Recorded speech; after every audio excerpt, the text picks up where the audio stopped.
want you to join us in welcoming the world's greatest DJ. His name is Till Mix. Ooh yeah, we partying with ghosts, ghosts, ghosts, ghosts. They're the sexiest. Ooh yeah, partying with ghosts, ghosts, ghosts, ghosts. Till Mix. Ooh yeah, we partying with ghosts, ghosts, ghosts, ghosts. They're the sexiest. Ooh yeah, we partying with ghosts, ghosts, ghosts, ghosts. Till Mix.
They're the sexiest.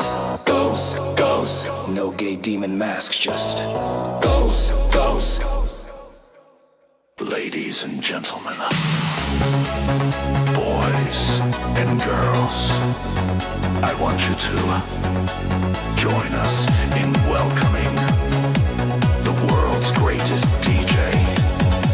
His name is Till Mix. Ooh yeah, we partying with ghosts, ghosts, ghosts, ghosts. They're the sexiest. Ooh yeah, partying with ghosts, ghosts, ghosts, ghosts.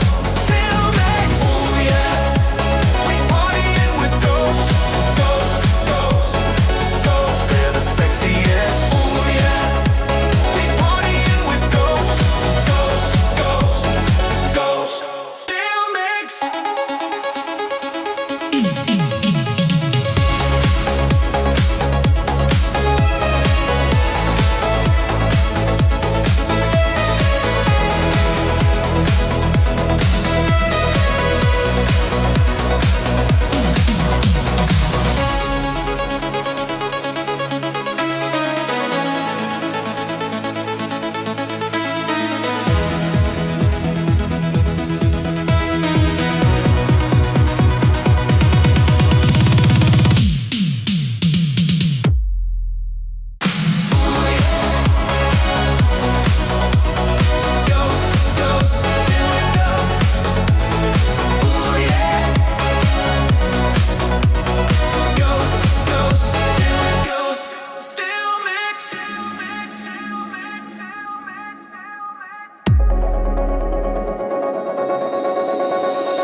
They're the sexiest. Ghosts, ghosts, no gay demon masks, just Ladies and gentlemen, boys and girls, I want you to join us in welcoming the world's greatest DJ. His name is Till Max. Ooh yeah, we partying with ghosts, ghosts, ghosts, ghosts. They're the sexiest. Ooh yeah, partying with ghosts, ghosts, ghosts, ghosts. Till Max. Ooh yeah, we partying with ghosts, ghosts, ghosts, ghosts. They're the sexiest. Ooh yeah, we partying with ghosts, ghosts, ghosts, ghosts. Till Max.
They're the sexiest.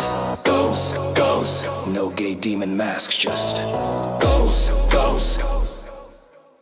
Ladies and gentlemen, boys and girls, I want you to join us in welcoming the world's greatest DJ. His name is Till Max. Ooh yeah, we partying with ghosts, ghosts, ghosts, ghosts. They're the sexiest. Ooh yeah, partying with ghosts, ghosts, ghosts, ghosts. Till Max. Ooh yeah, we partying with ghosts, ghosts, ghosts, ghosts. They're the sexiest. Ooh yeah, we partying with ghosts, ghosts, ghosts, ghosts. Till Max.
the sexiest.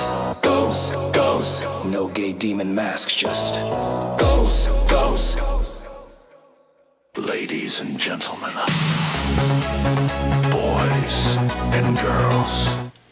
All right. What do we got going on, people? How we doing? I had to check and make sure the audio was all good. How's everybody doing out there today? Now, I got myself a Saturday right here, and it's all rainy. Look what we got. We got Sir Joseph Frago in the building right here. We got the coffee fired up.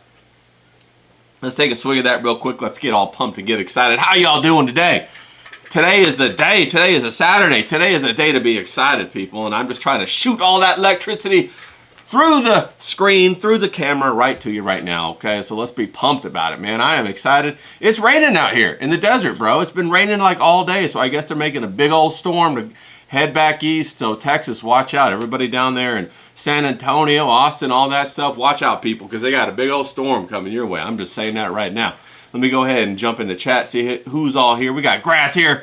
Professor Grass, the one and the only. What's up, bro? Got James, bruv. How you doing?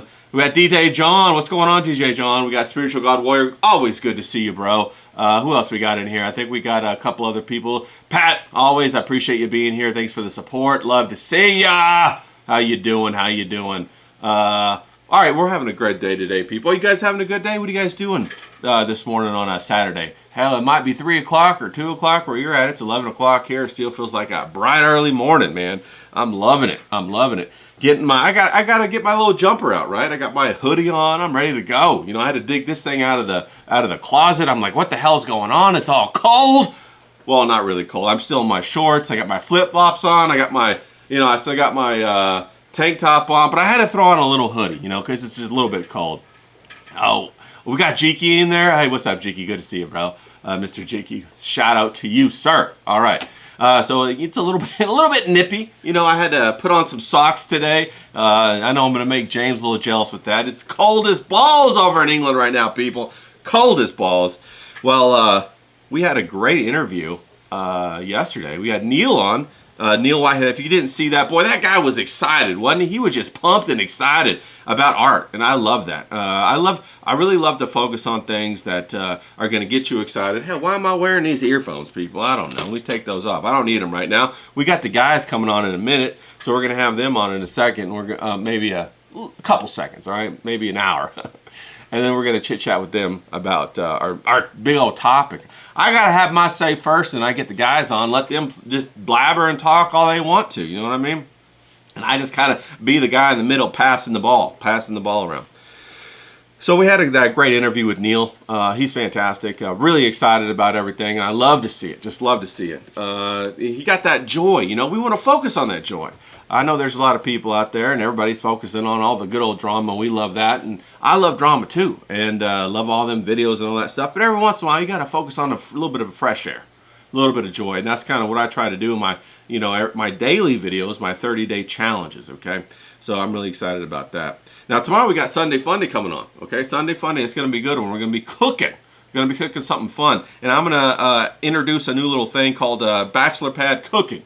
When you're a bachelor, how are you supposed to cook? What the hell? All right, so we're going to do that. That's going to be a lot of fun. Now we got that. Of course, I said I'm running down my list of announcements. I'm a little excited. Okay, we're going to run down the little announcements right here. I got my 30-day challenges. Of course, those are every day. So if you want to learn about art, or really, we talk about the process of channeling creation. It could be any kind of thing, right? It could be being a mechanic. It could be being whatever. You could be a fashion designer. You could be a pie baker. You could be an artist. You could be whatever. And I really think that people that are creative are artists in their own right, no matter what anyway, right? In whatever discipline they're doing. You could be a mathematician and you're more of an artist, right? You could be a scientist and it's more of an art. You're connecting to the source. You're coming up with all these creative ideas to try to put these building blocks together, and you're an artist. And so that's what we talk about. Really, we talk about the process of being creative, and I use it in the vein of artistry. That's how I'm creative. I'm creative in other ways too, but mainly I'm really attracted to the visual arts, and I love the visual arts, and so I try to share my excitement and my struggles, all, getting my ass kicked, going to the galleries, the art walks, having people come up to me and tell me all kinds of crazy bullshit, telling me, oh, maybe you haven't found the right brush or the right whatever, or I've had this happen too. I'd be out there painting. I used to paint at Balboa Park down in San Diego all the time. One of my favorite places in the world, man.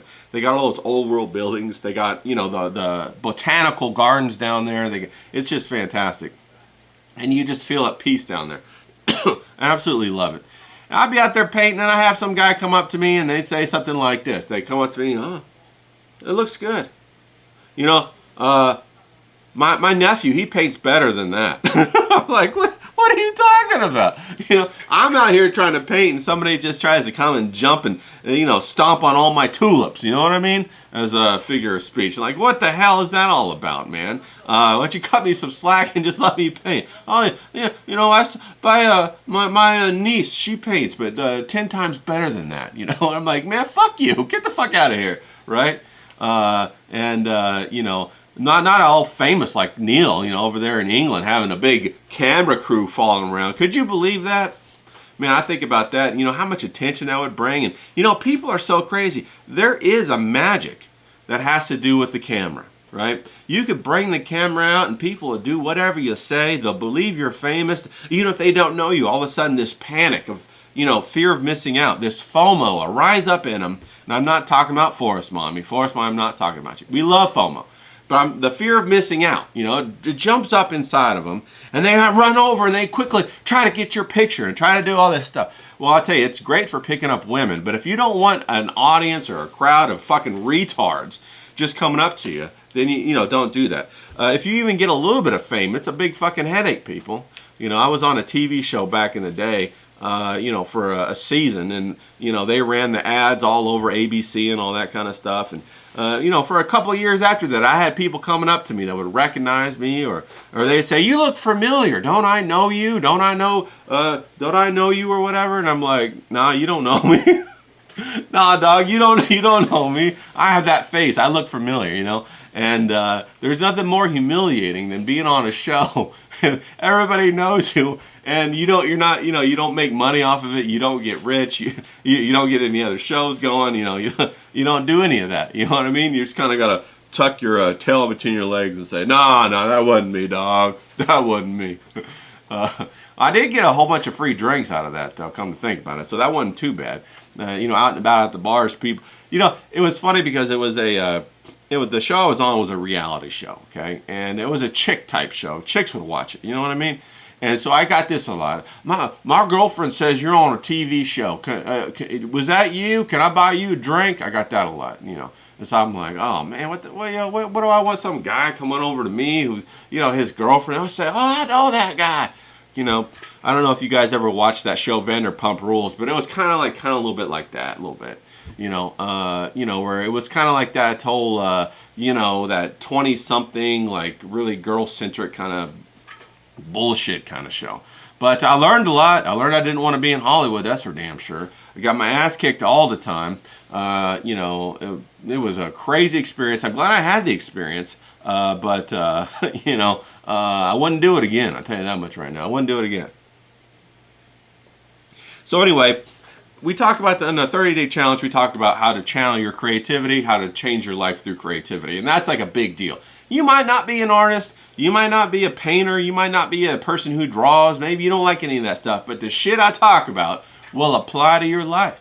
You'll be like, oh, okay, Ray Ray's talking some game right there. I'm going to take that. I'm going to use that in my mechanic shop. And I'm going to fucking have a good time and raise the profit. That's what I talk about. The procedure to wrap around your abstract thought process to optimize it, That's what we talk about on 30-day challenge. And we're right in the middle. We're on day 15 or day 16 of the 30-day challenge right now. Painting outside, touching grass, and that's what we're doing. And that's a lot of fun. And I got some of the paintings right there behind me, and I got some down here I'm going to talk about in a second because I got some stuff in the mail that I'm really excited about. You gotta be excited, man. You gotta be excited. Plant seeds in your life so that they come up and they become something to look forward to, and they yield that joy and that excitement. And I tell you, it does so much just to lift your soul up out of that funk. You know what I mean? Then on Wednesday we got the Bruvs. We got the Bruvs United, where we talk about more like international stuff. We talk about the politics. We talk about whatever the hell we want to talk about. But we talk about stuff that affects men and bringing men together. Bruvs Unite. Now, hey, I ain't saying no women can't come on there, because I love me some women. But you know what I mean, people. We got to talk real talk. We got to chop it up, as they say, with a sharp knife. You know, we don't want any dull knives in there, okay? And so that's how we do that. And then I got a couple more artists lined up for a couple more interviews. I'm really excited. You know, the interviews with the artists is such a breath of fresh air, because when you talk to somebody who's passionate about something, you see their whole face change. You see that light just come alive within them. And it's almost like you're transported through time, and you're talking to them when they were back like a child, you know, when they had that belief in the world, that hope, that excitement, you know, like how like Christmas was real and how Santa Claus really was going to bring me the presents and all that. And you see that again. And it really gives you hope, or at least me, it gives me hope and excitement. It feels like I'm connecting to something real. You know, not someone who's just consuming shit, you know. Like yesterday when I was talking to Neil, and he was talking about all the stuff he was excited about and everything, all those fun experiences, you know, it really like, you know, resonated within me and made me excited about what he was talking about, and I was just so excited to talk to him about that. So it really is a breath of fresh air. And then we're going to try and schedule CK in again, maybe Friday of next week, to have some more conversation about the Southern California surf culture and what happened to it as it evolved from the 70s to the 80s and so on and so forth, and as it adjusted. And also CK has a very interesting insight. You know, he works in nursing, and he works with criminals, and he works with the crazies or whatever. I don't know how you want to say it. You know, the insane asylums, or, you know, I don't know, but they're nutter butters. You know what I'm saying? They're nuts. And so that's a really interesting topic, you know, like that investigation discovery kind of thing. You know, you're talking to those serial killers and all that kind of stuff. And, you know, it's very interesting, because I try to look at the polarized extremes of human psychology in order to understand it clearly. Because, of course, on one side, you're going to have this extreme. You know, you got your Ned Flanders, goody two-shoes.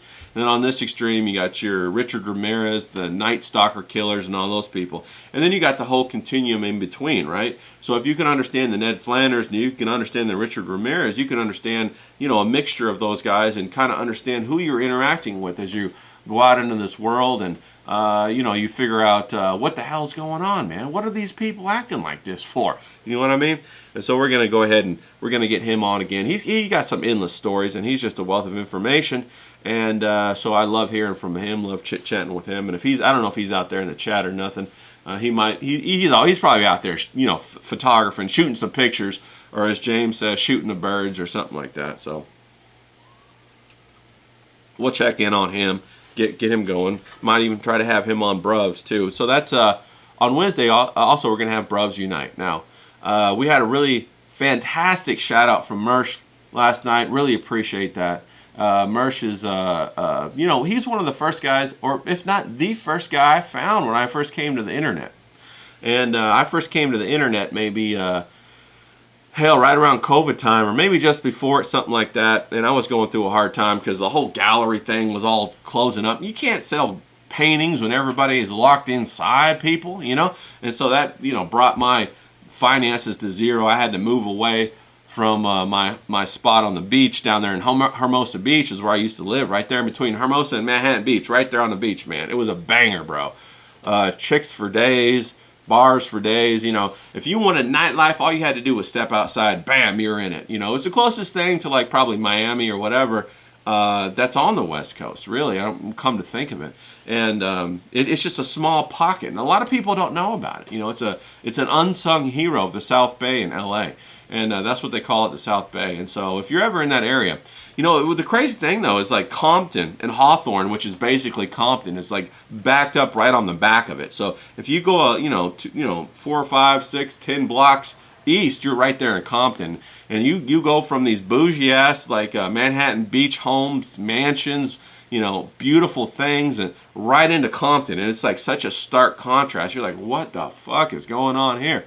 So that was crazy, but it's got some of the best boardwalks, some of the best restaurants, some of the best, you know, some of the best bars. and Hermosa Beach as well. And then you go right on down to Redondo Beach right there, where there's tons of volleyball courts. They have all kinds of stuff going on. Great bars. They have a little bay down there, a little harbor with boats. You can go out, go fishing, and all that kind of stuff. I had a whole bunch of buddies who had boats and everything like that, and it was a great place to paint, man. Loved it. Loved going to the harbor when it was all calm and quiet, and it was beautiful. And then a little bit south of that, you have the Palos Verdes. And Palos Verdes, if you don't know, is like, it's beautiful. Mansions, big estates. It's up on a bluff, overlooking the ocean. Now it's kind of fucked right now because it's in a landslide situation. A lot of the people who were told back in the 50s not to build there built there anyway because they could back then, and all of their shit sliding off the face of the off the world into the ocean right now. And you know, their insurance ain't covering them. I'm serious. It's like a couple hundred homes, man. It's big time, and it's you know, it's just the way it is. There's some other nuances to it, but you know, it's pretty fucked up, and I feel bad for those people. Anyway, getting back to Bruvs on Wednesdays. How I first started watching YouTube was when I moved here to out in the desert where I am now, and I love the desert. I didn't know I was going to love it as much as I love it. I hated it at first, you know, because I wasn't right smack dab on the ocean. And it's been the first time ever in my life, really, for maybe 25 years that I haven't lived right on the ocean, or maybe longer than that. You know, I lived in Hawaii for 2 years, commuting to the North Shore and down in other places, you know, and that was a blast, man. I got a whole bunch of stories about that. But I lived on the beach, so then now I live out here in the desert, but I love it. It's beautiful. I love the weather. I love how remote it is, and when I'm using my power tools to build all my frames and everything, nobody gives me a hassle or anything like that, so I absolutely love it. But you know, when I moved, I got rid of my cable, got rid of all that kind of stuff, and I just had internet. And I didn't even know I knew about YouTube, but I thought it was for retards. You know what I'm saying? I thought it was for idiots who make weird videos about nothing, you know, because back when I first started checking out YouTube, that's what it was. It was just about some guys who would get on there and they would, you know, just do strange creative things. It was creative, but I was never like a audio video guy, right? That was never my bag. And so I was just like, I don't know what the hell is going on here. You know what I'm saying? I'm looking at these videos and I just don't get it. It's like, I guess it was like Andy Kaufman back when he first came out or whatever. And I was just like, okay, you know what I mean? I'm about to go back surfing. I'm going to go back to painting. And so that's kind of what I did. And I was surfing, painting, being outside, you know, cash me outside kind of thing. Just like, you know, being a terror, basically. You know, not really a terror, but you get what I'm saying. I was being a terror. And I was outside and having a good time. Well, when I moved out to the desert, hell, there ain't no bars out here, people. There ain't no nightlife. There ain't no women. I mean, you can find a couple women, but if you find one or two teeth in their head, you'll be lucky. They ain't got no teeth in their head. They all on meth or whatever. They got more. I don't know how the fuck the homeless, they're everywhere out here, and I don't know how they live, man, because in the summertime, it gets hot as balls. I'm telling you. And so that's the only kind of women we got out here. But it's really remote, and also the colors are exceptional. You know, for landscape painting, there is no better place. No better place than out here in the desert. Such a variety of colors, and it's so beautiful, and it exists in so many different, you know, tertiary colors. You know, the primary colors are like red, blue, green. You know, then you got the secondary colors. When you mix those together, you get your purples, you get your oranges, you get, you know, whatever. And then when you mix your secondary colors, you get your tertiary colors. Like, you know, you start to get your pastels, you start to get your turquoises, you start to get your corals, things like that, right? And that's what it is out here in the desert. It's all those tertiary colors. They're really rare, except for out here in the desert. And so as a landscape painter, man, I was just excited as hell. You know, I was really excited about that. So it's fantastic. Anyway, I keep getting off my main topic. So anyway, so I get out here, right, and I'm like, I ain't got nothing to watch on TV because I'm like, fuck cable. At that point, I was all mad about everything, right? I was mad about everything in the world because I had to move away from the ocean. I was just mad about everything. I was seeing red everywhere. I didn't want to talk to nobody. I was just pissed off and angry, right? So I was working on my drawings and stuff like that, and you know, one of my drawing exercises is I have a couple of casts, you know, big heads that are made out of plaster Paris or whatever. And and I draw them, and they're statues. They're Greek statues, and it's my drawing exercises, and I draw them in 3 hours at a time, basically, right? And so each one would require 4 or 5 sittings, so that's 12 or 15 hours, okay?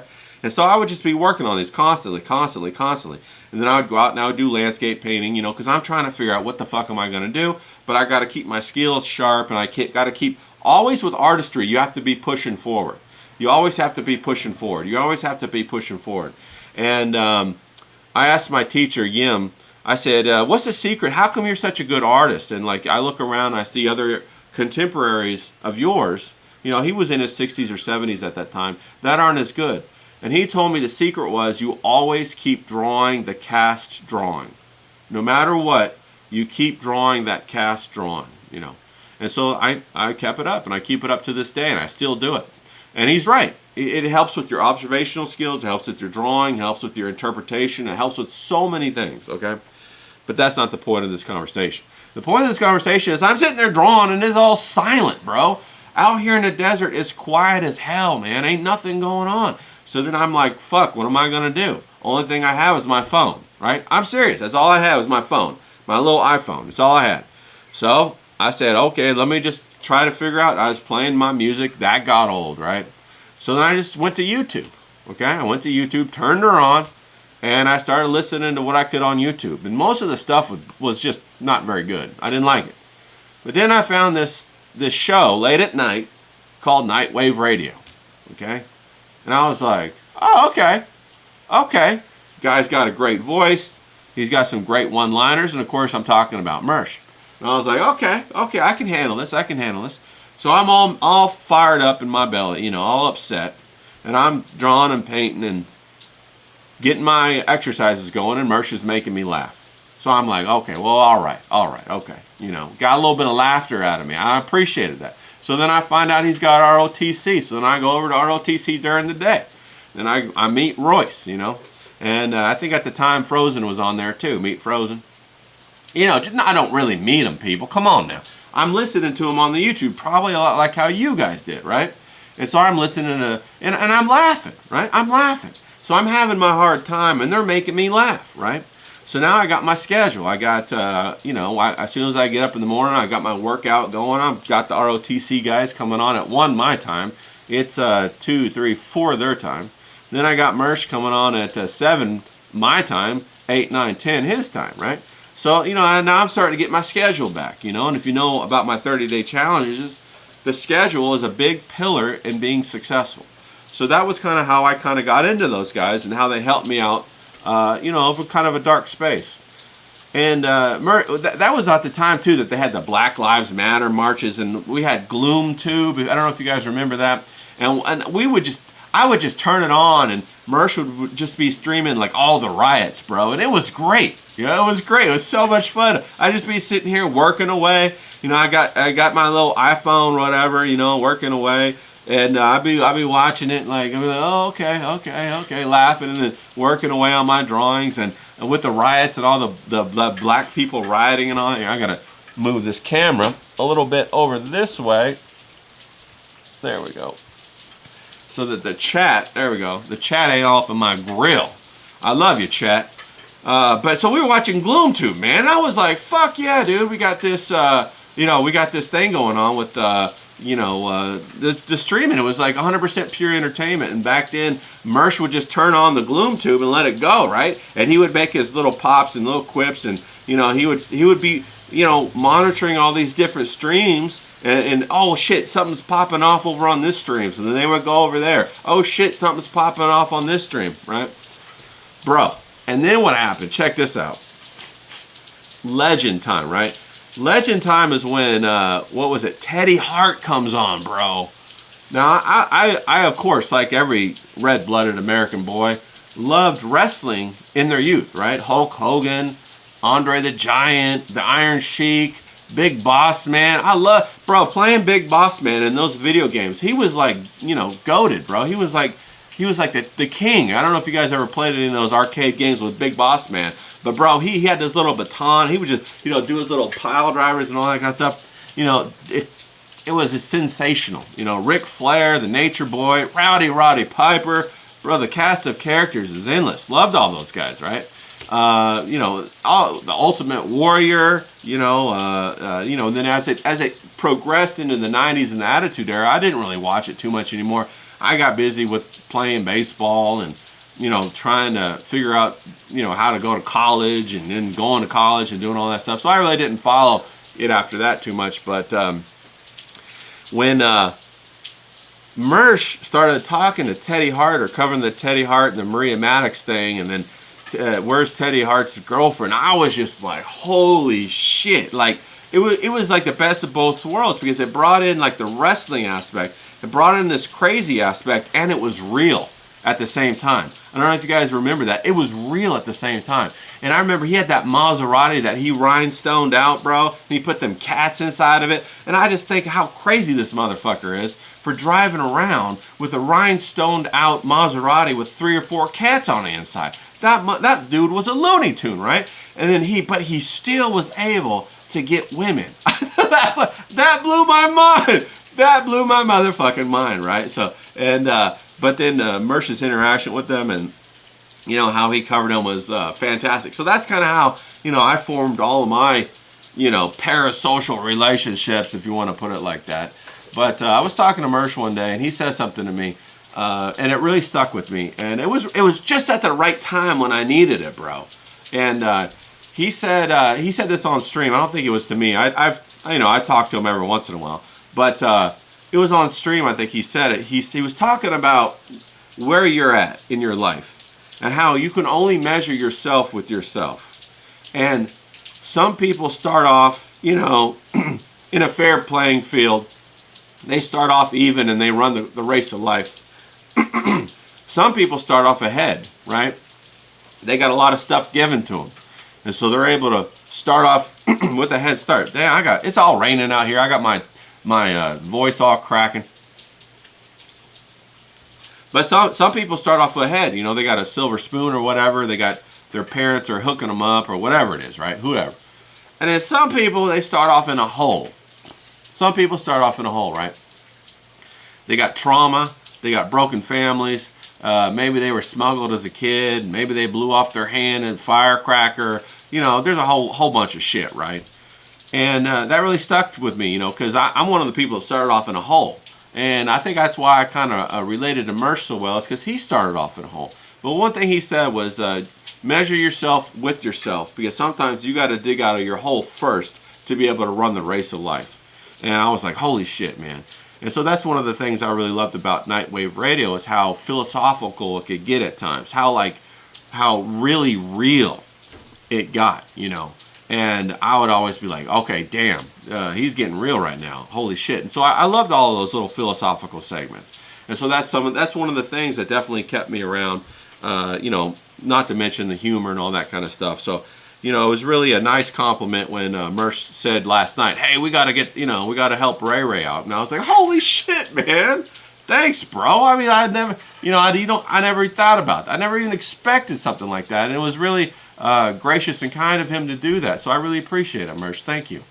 And, you know, one of the big reasons I even started these YouTubes was because I recognized that if I'm going to sell my artwork, I need to, like, you know, and I'm not going to be in a gallery. I got to make my face known. I got to be my own first salesman first, you know. I got a lot of stories I'm working on. I learned a lot of things from, I've been watching that Trash Cast with Ethan Van Sciver, and I've learned a lot of things from him over the past year and a half, I think it's been. I started really watching it when he started doing Trash Cast, you know. A lot of the things that he talks about aligns with my experiences as an engineer and as a manufacturing engineer, as an electrical computer engineer, working with products that you have to refine and you have to, you know, deliver in a required deadline. And every once in a while you encounter these people, other engineers, who aren't really engineers. You know, they got their degree, but they didn't really want to be engineers. They wanted to be like salesmen, or they wanted to be you know, maybe managers, product managers or whatever, and project managers rather. And you know, they want to tell other people how to do the job and all that kind of stuff. They want to make promises to the clients and everything like that aren't never going to be delivered on, and they know it, but they want to make those promises to keep the client on the hook, you know. And these were like multi-million-dollar accounts, you know, when I was working with the defense contractors. And I would have to go and sit in some of these meetings, and I'd just be like, what the fuck is this guy saying over here? He's like selling us out. You know, we're never going to meet these deadlines. We're never going to be able to do all this stuff, you know, because I'm very process oriented. We'd get out of the meeting. The guy would say to me, don't worry about it. You know, we'll get up to it. Then we'll smooth it over. Then we'll like come up with a different excuse or whatever. It's all about the business with the client. And so right there, you know, I felt a lot of slimy. That's really slimy. I didn't like that at all, you know. And so I got that vibe from these other people that, you know, that Ethan talks about or whatever. And, you know, it's very important to... The most important thing I would have to say if you're a project manager or you're an entrepreneur or anything like that, is managing your client's expectations. You know, you can never lose the trust that you have in the relationship with your client. Okay, that is first and foremost. Now I don't know if you guys can hear the rain, but damn, it's coming out. I got my front door open. It's loud. I don't know if you guys hear that. Maybe you guys can hear that. But I just want to say that you know, that's what you have to you know, you have to manage their expectations. You have to keep their trust. You have to have the relationship like you're their emissary, right? And as soon as you betray that relationship, it's over with. Everything falls apart. Okay, so you have to be transparent with them. Now, the only time that you can do it, you can only do it once. You can only betray your customer once. And that's if you're going to shortchange them and deliver shit and then skin them for a whole bunch of profit. Okay, I don't recommend that. I don't like doing that, right? I don't want to be a part of a company who did that. And, you know, that's why, you know, I left, you know, a couple of places or whatever. But, so you don't want to do that, right? You don't want to do that. So that's why I really appreciate, you know, a lot of things that Ethan says, because he really cares about, you know, the customer and all that. Now, I know he's late on some things or whatever, but that's before my time. I don't know anything about that. Like, I know the last year or the year and a half or whatever, okay? Anyway, that's why, back to Mersh. That's one of the reasons why I really gelled and glued and bonded well with Mersh, is because of how real he was. Like, I don't give a fuck if he makes mistakes, but I want a real motherfucker. You know what I'm saying? I want somebody who's gonna not betray that trust to me. You know, somebody that I think, okay, well, you know, he's gonna sneak out back, he's gonna go and he's gonna do what he's gonna do. And then later if I say, yo, did you do that? He's gonna say, yeah, I did that. I'm like, all right, cool, I get it, or whatever. You know, and that's how I wanna have my relationships in my life, right? Everybody's gonna disappoint you in some way or another. Ain't nobody perfect. We all know that, people. But there was a time in America where the families used to come together on the holidays, right?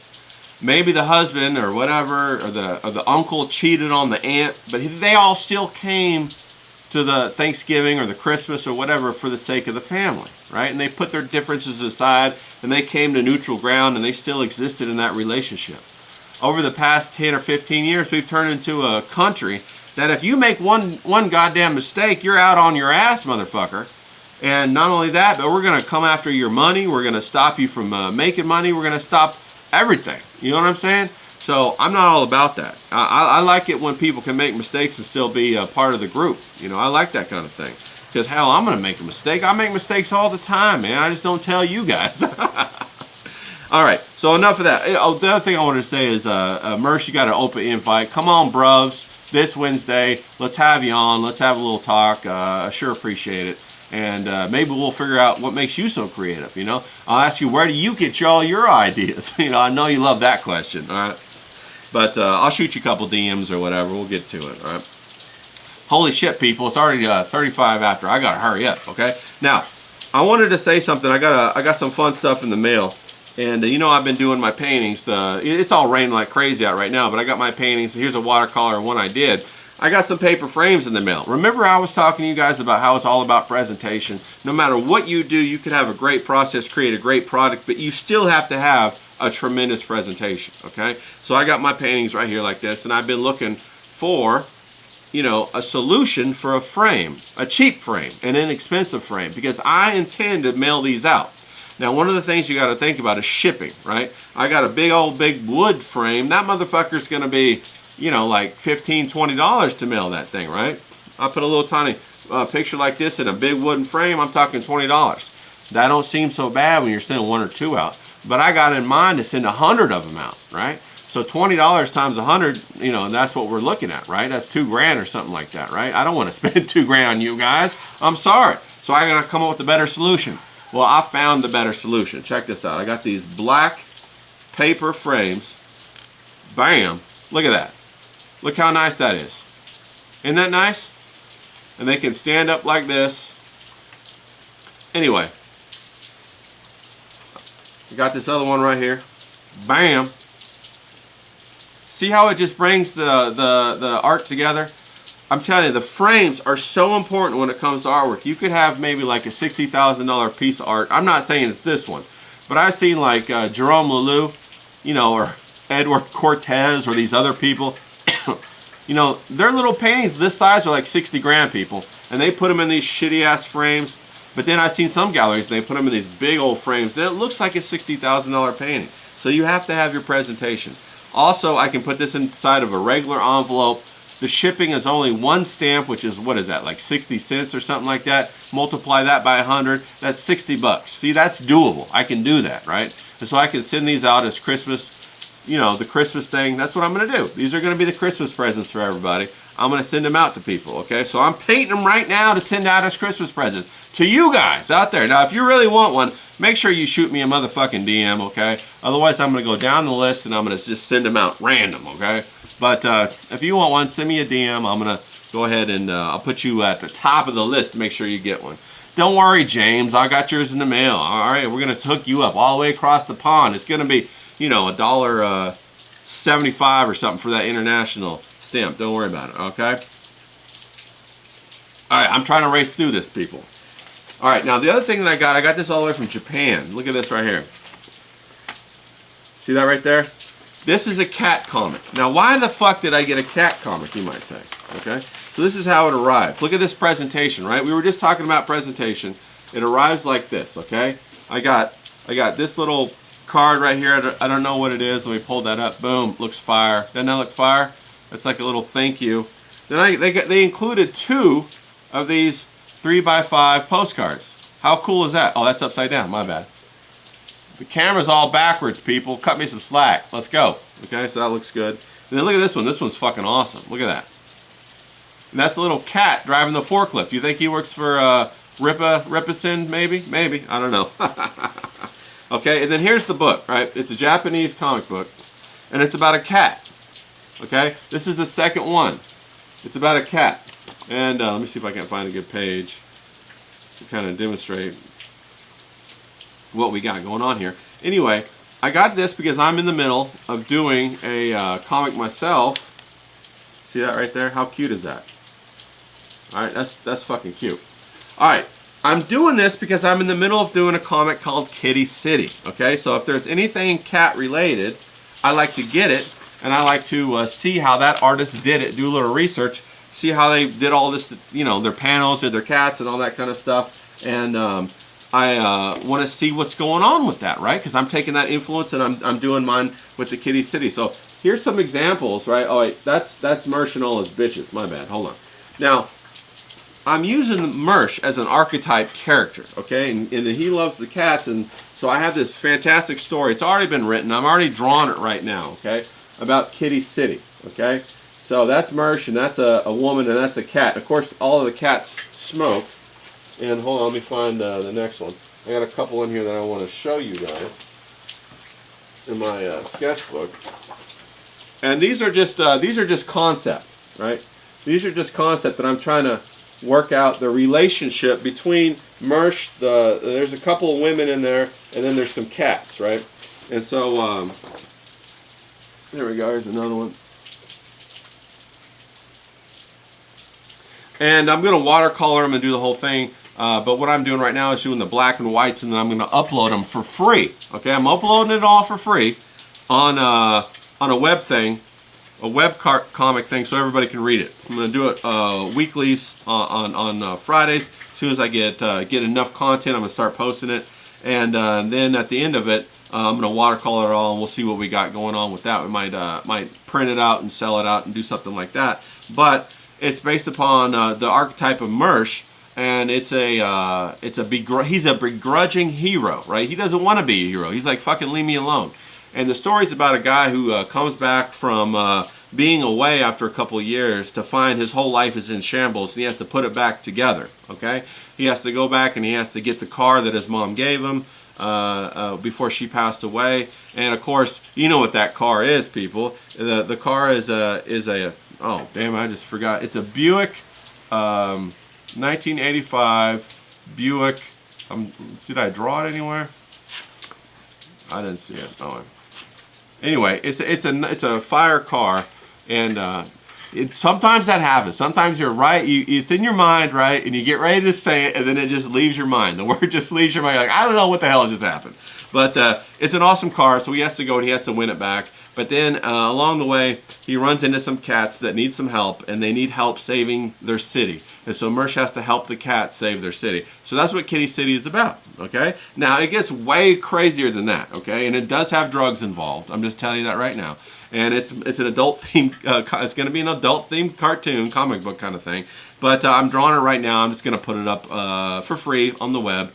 And then if there's enough interest in it, we'll get it printed. And then what we'll do is we'll get it printed with the second one, right? So the first and the second one will come together. That'll be a lot of fun, okay? So I'm working on that Kitty City thing. So that'll be fire. And then anything else that I got? Right now I'm working on a couple of these cards right here. I got these from my boy Ben. You know, back there, Ben, we've had him on. I had an interview with him. He does the 3D action, and he does all of this engraving. He's making these metal cards. I got a couple metal cards coming for the Maniac, for Johnny. I'm going to go ahead and, you know, I'm trying to help Johnny out a little bit. Even if Johnny don't want no help, nah, it's not that. Johnny Rocket's the man. I really like him. I've done a couple covers for his comic book, The Maniac, and so I want to make. Somebody asked for these metal cards, and I wanted to make them and pull them together and get them out there. So we're doing that too. That'll be a lot of fun. And that's what it's all about, being excited about stuff, having a whole bunch of irons in the fire, helping other people get excited, you know what I mean? And helping other people on their journey, you know? And so if I can help facilitate other people on their journey, on their excitement, that's what I want to do, okay? Now, where are we at? Okay, I got a whole bunch of other projects going that I could talk about, but I'm not going to talk about because I only got 15 minutes and I got to bring the guys in, okay? Now, I got, let's see here, I got that. Okay, I'm just trying to check off my checklist to make sure we got through everything before we jump into the main topic, which is about heartbreak. Okay, now who hadn't had a little bit of heartbreak in their life, right? I'm sure everybody, all y'all out there have had heartbreak. Let me check the chat. Has any of you guys been having any heartbreak out there? Just gonna check out and see what John has, any spiritual God warrior, the Jewish. Shout out to the Jewish. How you doing out there? Well, we got James out there. Shout out to you, bro. King Yeti, great to see you, man. Way to be out here. Who else we got out here? Just a lot of good people, so I really appreciate it. Professor Grass, Gloom Tube ruled. Sure did. Let's fucking go. So anyway, heartbreak. How many of y'all have ever had heartbreak? Haven't we all had heartbreak? I know I've had my fair share of heartbreak. When I had to move to the desert, I had a girlfriend, and she didn't like the desert. She didn't want to do that. It was too far. I used to live on the beach. You know, she didn't want to have nothing to do with that. So what happened? We had to split and go our separate ways. You know, probably had another guy, whatever. Sometimes that happens. You know what I'm saying? Of course, that intensified, you know, the depression that I was going through, because I was all bent out of shape, bro. I had to move from the beautiful ocean. I had to move to the stinky desert, and also my girl just left me and all that kind of stuff. And I got to figure out how to, you know, get my money back going, you know, and all that good stuff.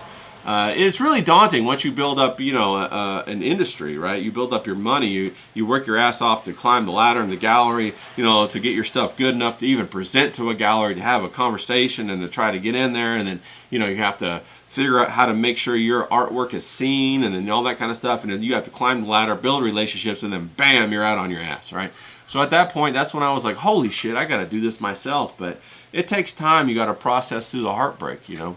I had to move. I got fired. Well, you know, I didn't really get fired from my job, but basically I got fired from my job, and then you know, had my girl leave me all at the same time. So that's a lot of heartbreak. That's why I needed to have the Mersh and have the ROTC guys help me laugh, you know.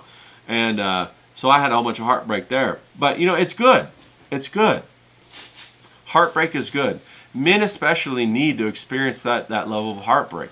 Men have to go through that heartbreak so that they can understand and they can eat the pain, and so that they can grow and they can become stronger and they can understand how the world really works.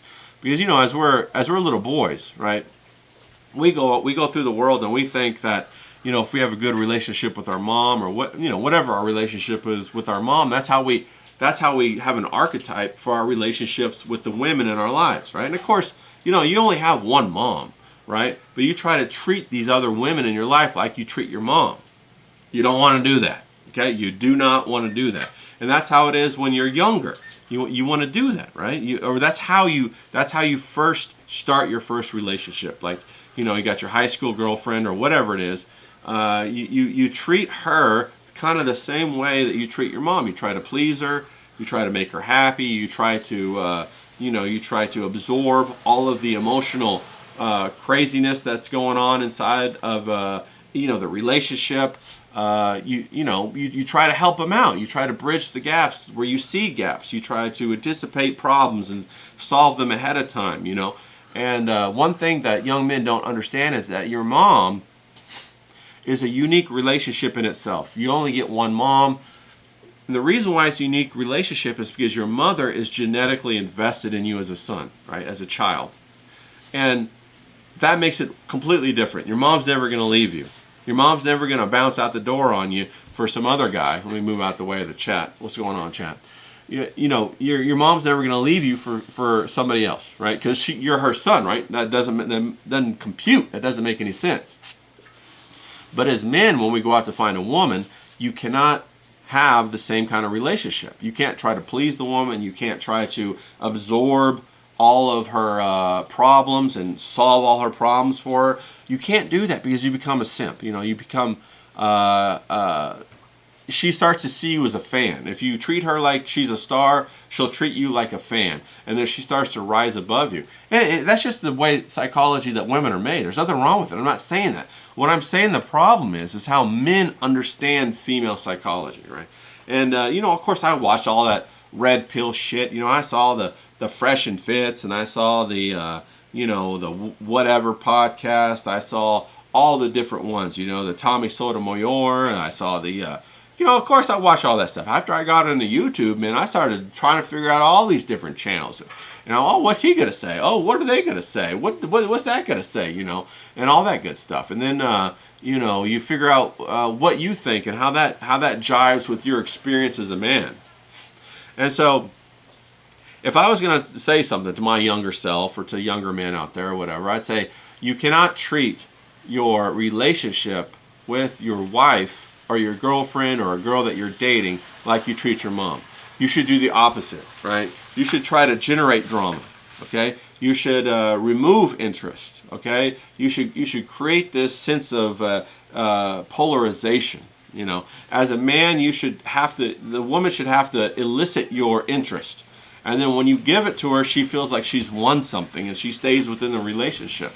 She stays excited about it, If she's having problems, sure, maybe you can solve her problem at the last minute, but that doesn't become your purpose. A man should never sacrifice his purpose for his relationship. If a man can center his purpose, his life around his purpose, then the relationship will stay polarized and stay magnetized to what he's doing. As soon as he starts to help other people or bring other things into the equation or make that woman as comfortable as possible, the attraction is lost. That magnetism is lost. He's lost the strength in his magnetic field. You know what I'm saying? Now let me check right here. I saw that. What's up, Arrow? Air Joe. People come from different mothers. That is so true. Okay, no doubt about that. And of course, some people have great mothers, but you really learn how to have the relationship with your mom from watching your mother and your father interact. And if your father doesn't interact exactly right or whatever, he doesn't, demonstrate that for you, you have to go and you have to learn it yourself. And quite a lot of times, the man has to go out there and learn it the hard way. And he encounters a lot of heartbreak, Hell, like I said, I've had my fair share of heartbreak. I have a great mom. And but my the relationship between my mom and my dad wasn't a great one to model how to go pick up women or how to have long-term relationships or whatever you want to do, because there was a misunderstanding of the female psyche on my dad's part a little bit. And so I had to kind of learn that myself and figure that out. And you have to eat a whole bunch of shit sandwiches along the way, a whole bunch of sadness, a whole bunch of heartbreak, in order to learn what it's really all about. And yeah, you have to learn as a man what's going to make a woman happy, even if the woman doesn't understand what makes her happy. Because, there's that classic joke, right? Have you ever asked a woman where she wants to go to eat? Right? And a lot of times you say, all right, babe, where you want to go eat today? I don't know. And then you say, you want to go here? No. You want to go here? No. You want to go here? No. And so, a lot of times a woman doesn't know what she wants, or doesn't feel comfortable expressing it. A better way to do that is you'll never guess where we're going to go to eat. It's such a surprise. You're going to be thrilled when we go there. Guess where we're going to go eat. I'll give you 3 guesses. And she goes, oh my God, oh my God, oh my God. And then, of course, the first place she says is the place she wants to go, right? And so you say, that's exactly where we're going. How about that? And so she's like all over the moon, right? She's like, oh my God, I can't believe it. That's exactly where I wanted to eat today. Oh my God. And so, that's kind of how you handle that. You have her guess, so there's no responsibility. Then she expresses her true desire. Then you go ahead and you take that input and you say, that's exactly where we're going, baby. I knew it. I knew that's where you wanted to go. Let's do it. You could be like, we had donut tacos yesterday. We're going to get donut tacos again today. Something crazy like that. But that's the kind of things you learn as a man. You kind of learn, okay, well, a lot of times the woman will tell you, I want this, and you give it to her, and she doesn't want it. She just wants you to, bend to her. That's what she wants to do. She wants to express herself and pull you into her orbit. And if you can resist that, then you prove to her that you're a man worth following, and that's what it's all about. That's how she stays attracted to you. That's why the number one trump card when it comes to men out and about, we talk about rich men, we talk about, capable men, handsome men. Well, the number one trump card is a famous man, right? The fame, the clout, women love that. Women love that. They adore that. And that's the number one thing that'll erase everything. Have you guys seen that Chris Brown stuff where Chris Brown is offering if you pay him $1,200, the woman can stand in a provocative way and they'll take a picture. And so now there's all these pictures out there of these women who are so excited to take a picture of Chris Brown holding her ass, or her sitting on his lap or whatever with a boyfriend right next to him, and the boyfriend's like. So, the women will disrespect the man to that extent for a little bit of fame, or to be a star fucker. They really get those big starry eyes, and they're like, wow, and they get triggered into that fantasy element. And that's a little bit of a lover boy technique, is to finesse the women with this future faking, this fantasy, this bigger than life kind of expectations, and then use that excitement to jailbreak the woman's desire outside of her heart. And then once you got that, bro, you could take it as far as you want it, right? You can take her to the wedding, get married, take her to the altar. You can turn her, have her be a stripper. You can do whatever you want. That's why it's so important. And men know this. Men know that other men can influence their women. And so you got to be careful with that. You got to be very careful. Professor Grass out in the chat, he says you got to set clear boundaries. That's so true. You have to, as a man, the woman has to feel you, your presence. If she wants to push up against you, you can't just flop over like a noodle. You got to be like that stone granite. She's got to feel like, damn, you gotta feel that, and the woman stays polarized and stays excited about you as a man. So, if you've been heartbroken, you got to learn about those things. You got to learn about, okay, how did I fuck up? How did I diffuse my attraction to this woman? How did I stop that? And how did I let the air out of my boat? You got to think about that as a man. And so these are things that a man has to manage. These are things a man has to manage, the attraction to a woman. And not every time that a woman says she wants something, she actually wants it. Not every time that she doesn't say that she doesn't want something, she doesn't not want it. You got what I'm saying? A man has to know all this stuff, okay? You got to know what the switches are in your woman. And a lot of women have the same kind of switches, excitement, right? You got to know how to treat a woman. You got to be mysterious. You got to be enigmatic. You got to be a lot of things. But here's the trick, guys. Okay, here's the trick. You can try to make all these rules. You can try to balance it all in your mind. That's way too much, right? I see all these, little rules for how to do this, how to do that. You can't do all that. You just want to be yourself, okay? You just want to be your fucking self. But the way to do it is to get a purpose, okay? Become 100% invested in your purpose, and your purpose will then transmit all of those right indicators out to the woman, and the right woman will be attracted to you, okay? So if I had to say anything to myself back in the day, or I had to say anything to my younger people, younger guys, I'd say, yo, be about your purpose. Get passionate about your purpose. Get excited about your purpose, okay? Maybe you make forks, Maybe you run a manufacturing process that makes hundreds of different kinds of forks. Some of those spoon forks for like Kentucky Fried Chicken or whatever.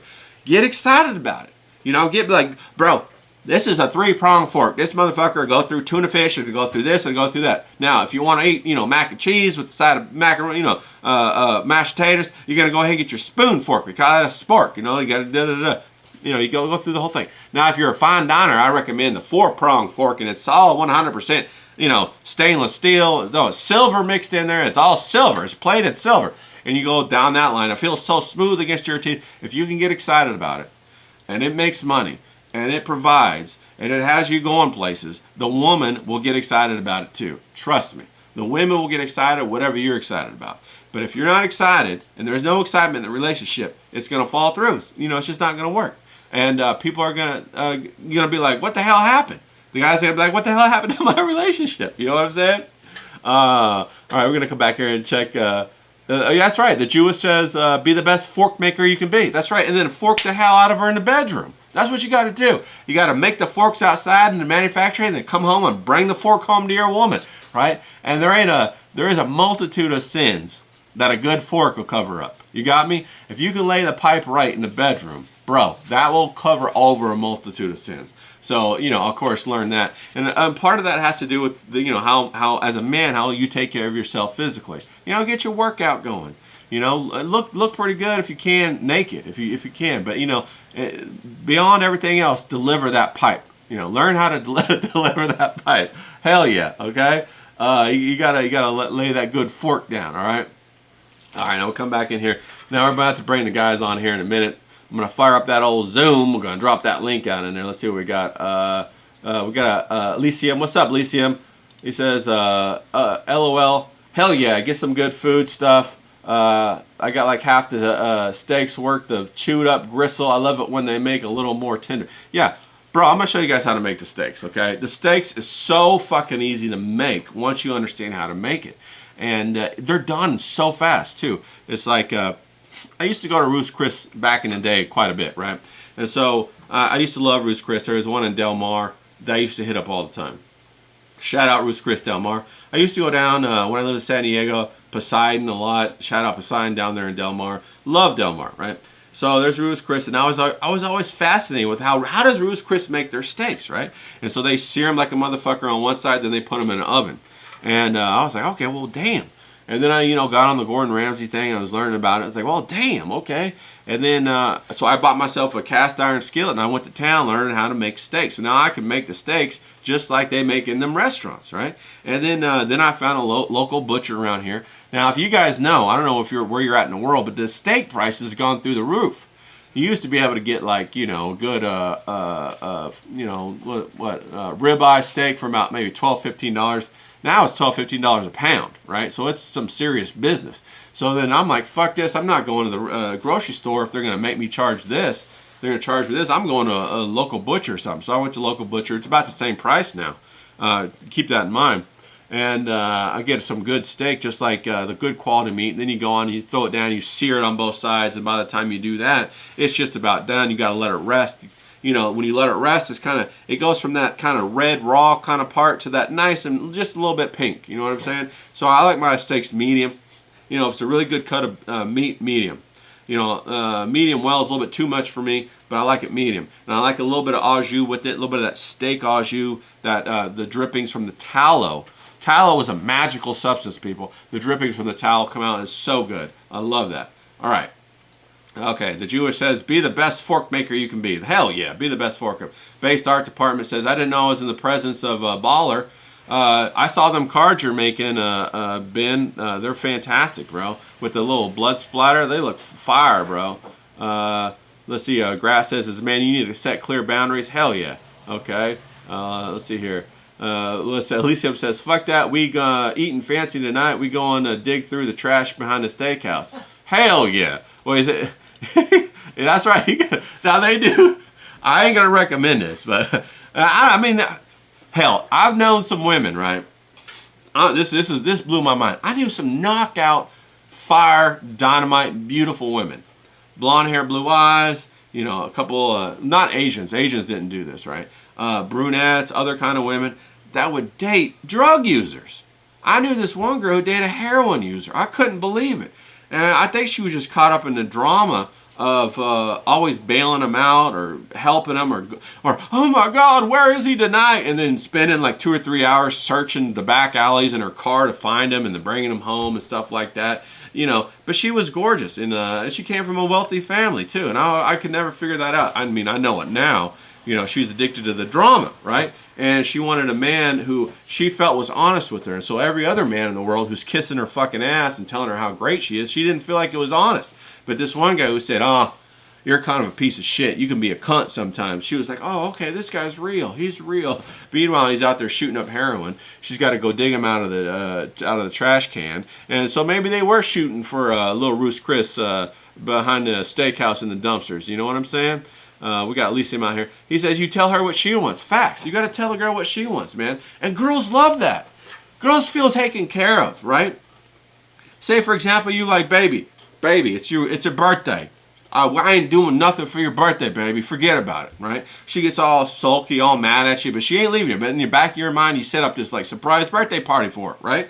At the bar, with the table, with her friends, right? You say, oh, you could be mad and pout at me all you want. Then you take her out to the bar. All her friends are there, surprise birthday party. Bro, you can live and eat off of that for whole nother year, dog. I'm telling you. You're like, yeah, baby, maybe I fucked up, but what about your birthday party? What about your birthday party? Deliver, deliver, deliver. You know what I'm saying? You got that's what you got to do. I remember one time, you know, I hate buying things at a premium, right? So of course Valentine's Day is coming around, right? I hate buying roses on Valentine's Day because I know I'm getting, you know, taken advantage of, you know, financially. It makes me so mad. So what I did was I went out to Ross, okay, and I bought one of them big ass, you know, one of them big ass vases, like big ass vases, right? And then I went down to the flower market down in LA where they were liquidating all their flowers. And I bought some of the flowers they were throwing out, right? Some of the ones they were throwing out. Some of them were roses, but there were all kinds of other flowers. And I made this giant ass bouquet of flowers. Bro, this motherfucker was so big. I got one of my buddies to deliver it to my girl at work one day on Valentine's Day.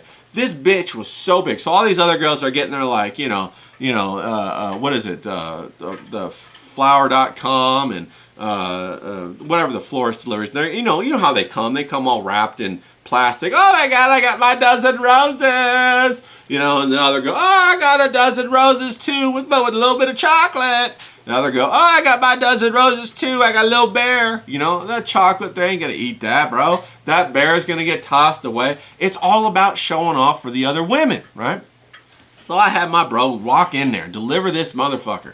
Right? This bitch was so fucking big. I can't remember. I think it had like something like 7 or 8 dozen flowers in it, right? And then because I bought the liquidated flowers, and then because I bought the liquidated flowers, the florist guy threw in a whole bunch of extra clippings for free because I'm like, hell yeah, right? So I got that all put together. I put that bitch all together, put it in the thing. It was huge, bro. Let me try to show it on camera. It was like, when I put my arms around it, I couldn't lock my fingers. That's how big this vase was. So I had my buddy, I had him deliver it to her at work. And she was like, oh, what the hell are you doing here? And he's like, oh, I got a special delivery. He delivered it in front of all the women, bro. This motherfucker was so big. It looked like one of them things that you see in like, one of them Kardashian or whatever shows or whatever, where they have the whole big arrangement, and it dwarfed her. So he went out to the truck and got it out of the truck and then brought it in and put it on. And bro, days. She was talking about that for days, man, and how awesome it was and all that kind of stuff. So that was a big win. And I saved the money, man. I saved the money. I spent the same amount of money you spent like on like 1 dozen roses from like theflorist.com. I think it was about, I don't know, 80 bucks or something like that, or 100 bucks or something like that. I spent the same amount of money, but blew everybody else away. Blew everybody else away. And as a man, that's what you do. You know, as a man, we're big. We should be big and gruff, but just there's a little spot inside of us that's just a little bit like a teddy bear, and the woman gets a glimpse of that every once in a while, and she feels special because she knows the teddy bear behind the big bear. You know what I'm saying? That's the way it should be, okay? And that keeps them all excited and all interested. All right, now I gotta go drop that link in the chat. So let me go ahead and I gotta start this Zoom up. Sorry guys, I was running a little bit late. Let me get this new meeting going on right here. Let me get this started. You know, I gotta get this Zoom thing started, and we gotta get this. Where the hell is this damn link at? Now I gotta find that link, and here we go. Where are we going? You know, I'm still trying to get the Zoom thing worked out. Like I said, I got so many other projects going on, people. I got projects on top of projects going that, you know, don't get me wrong, I'm really excited about it, but I try to put like 10, 15 minutes or whatever into improving the stream, you know, 20 minutes a day or whatever, into improving the stream and getting it working and getting additional things put on. So I just dropped a link in there, fellas, if you guys want to come in and talk about heartbreak, okay? And you know, I just put out the heartbreak thing as kind of like a little, you know, primer to talk about the different things that happen in your life, you know, because that's what it's really all about. It's all about well, what's your experience? I want the real experience. I don't want some AI facsimile, you know what I mean? So I don't like any of that. So all right guys, I dropped the link in there. Whoever wants to come in, more than welcome to come in, and we'll get some of the guys on here. We'll see what they got to say about heartbreak, okay? Now, as the chat, you guys got to let me know. Right now I have the Zoom set up. You know, what it does is it changes the camera, and it shows the camera of the guy or whoever's going to be on, be in there. And then, you know, it changes to the other guy when the other guy talks, right? Now, I did this because I'm thinking, yo, you know, you don't want to see a bunch of people just sitting there not talking, or do you guys want to see that? I don't know. Sometimes when I think I put the link in there. Did I not put the link in there? Yeah, I put the link in there. Did I not put the link in there? I think I put the link in there. I dropped the link in the Twitter thing. The Bruvs Unite, bro. That's where I put it. Did it not go through? Oh, I guess it didn't go through. Well, there it is right there. Thanks for saying that, James. I didn't know if it. I didn't know that it didn't go through. Oh fuck. I got all kinds of other damn things popping up. I hitting the wrong button and whatnot. But you know, what was I saying? Oh yeah, tell me what you guys like. I kind of like when I'm watching a show and I see all bunch of boxes that are quiet, nobody's talking. I'm like thinking that's wasted real estate, bro. I want to see the face of the big guy up there. Oh damn, we got CK in here. Shout out to CK, son of a beach. What's going on? Oh damn, he says James is a smart bloke. Hate to admit it. All right, well I mean, hey, James is smart. CK, you are smart too. CK is a fantastic photographer, big surf guy. Love all that good stuff. James asking me again, where's the link? James, let me know if you got it. I put it in the little group chat thing, and let me know if it's in there. Is the Zoom thing going? Let me pull up this. Oh, okay, we got the guys in here. All right, cool. Hey guys, am I muted? Are you muted? Can you guys hear me? Oh, I didn't put the. My bad. I didn't put my. There we go. All right, how you guys doing? Let me pull you guys into OBS real quick. James, can you say something so I can hear you real quick? All right, John, say something so I can hear you real quick. All right, fantastic. We got the guys in here. Now, we got you. All right, what's up, guys? We got you guys on screen. James, welcome. Welcome in here. We're talking about heartbreak. We're talking about whatever the hell we want to talk about. James, how's your Saturday going? It's raining here. I feel like I'm in England. What the hell's going on? I see you. You look like you're wrapped up, a little cold there. What's up? It's freezing cold. The weather's piss poor. I think I've done my hamstring, but I've hobbled on string. What happened? You hurt your hamstring? What the hell?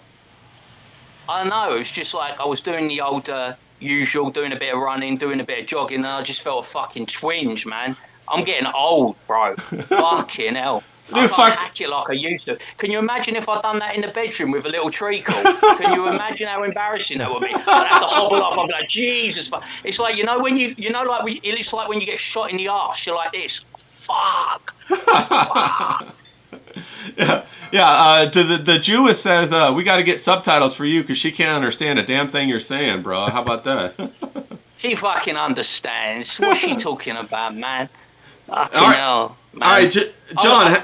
All like- the ladies understand me. I've got a way with them. I've got that natural charisma and charm. Bro. They all pretend. It's what I was telling you. It's like I love them and they pretend to hate me, and I mean pretend. Bro, that's what I was saying. You got this down, bro. You understand how it works. Now, John, how's it going in Miami? Is it hot down there? Is it raining? Is it cold? What's going on, John? Tell me. There we go. It's fucking beautiful out here. It's like 70 degrees and nice and warm, but not hot and, you know, swamp ass kind of deal. But nice. It's great right now. This is the time of year to be down here until like about late March. Now I do love it starts to get bad. a little bit cold, a little bit rainy. Now I do Get love rid that. of this guy. Just fuck him off. Get rid of him. Fuck him off. Get rid of him. I was gonna say he stole your hat, James. Well, he's got a Baker Boy hat on. What's going on? I've been wearing these for since like '08, more or less. So maybe a little bit before that. So you know, I think that's why me and James get along. We have similar taste in hats, because that's the other kind of hat that I wear when it does get a little colder. But you know, I don't wear a hat. I just keep my head shaved. But I'm a little I'm like a day or two late, so I wore the hat today. Hell yeah. Now, John, have you ever experienced heartbreak? We've been talking about heartbreak today. Have you experienced heartbreak? Like, do you have any history with that? Do you know about these women, John? Can you tell us something? If you haven't experienced heartbreak, are you even going out there and putting yourself out? Are you even like a guy? For real. At that point? For real. Are you even human? Because women go through it too, for sure. Yeah. I think every human that you know cares to have relationships has gone through heartbreak, and anyone that says they haven't is like lying straight up. Yeah, that's well said. I agree. Women go through heartbreak, and I've definitely seen that. I just talk about it like you and James. We talk about it from the male perspective, and you know, there's tons of shows out there that talk about the heartbreak of women, and I see all the TikToks about the women saying, "Oh my God," you know. But we don't see too many things about the heartbreak of men, and so that's kind of. Have you ever experienced heartbreak, John? Has that you ever kicked in the ass? I mean, even just recently, you know, I was living with my girl. We were together 5 years, and just it stopped working out. You know, everything kind of just fell apart. We tried to like live together because Miami is, you know, South Florida in general is just really, really expensive. So we were trying to just live together and not be together. That didn't work out, so I got a text one day, "Hey, I'm gonna need you to leave sooner rather than later," and I'm like, "Okay, give me a day, tomorrow." Yeah, bro, that's rough, dog. And then I'm sure you went through a little bit of an emotional, being sad about it. For how long did that last? Honestly, that one I had kind of had time to mentally prepare because things were just Okay. kind of, you know, it had probably been like about a year where things were getting kind of rough. So I had gone over it by the time I was gone. You know what I mean?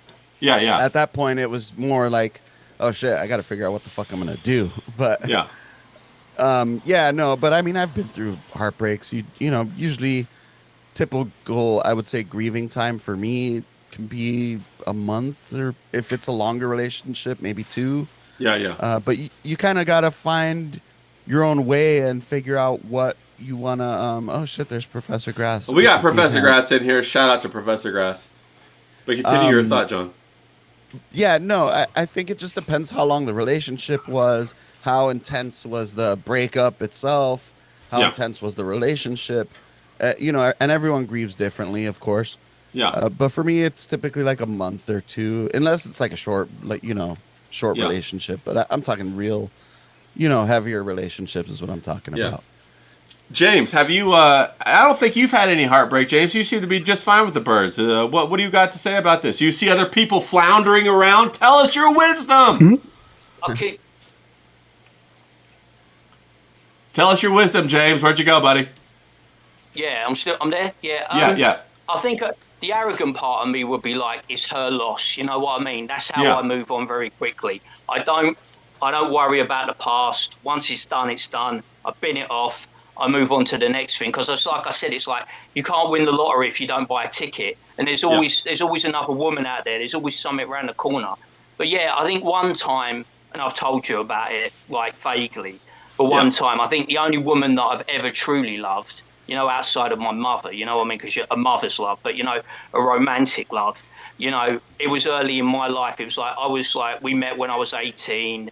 And then by the time I was 21, I thought I was on this path. You know, I thought I was going to get married early, have children, and we were going to go all the way. And then suddenly she flipped. She got a new job.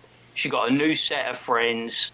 I kind of wasn't good enough anymore, if you know what I mean. It was like a different social circle on a higher level. Because, you know, I am an acquired taste, shall you say. I'm a bit, you know. I'm not exactly the guy you would take to a dinner party in his tracksuit and going, all right, darling, can you get me a pint, kind of thing. You know what I mean? So she binned me off, but binned me off.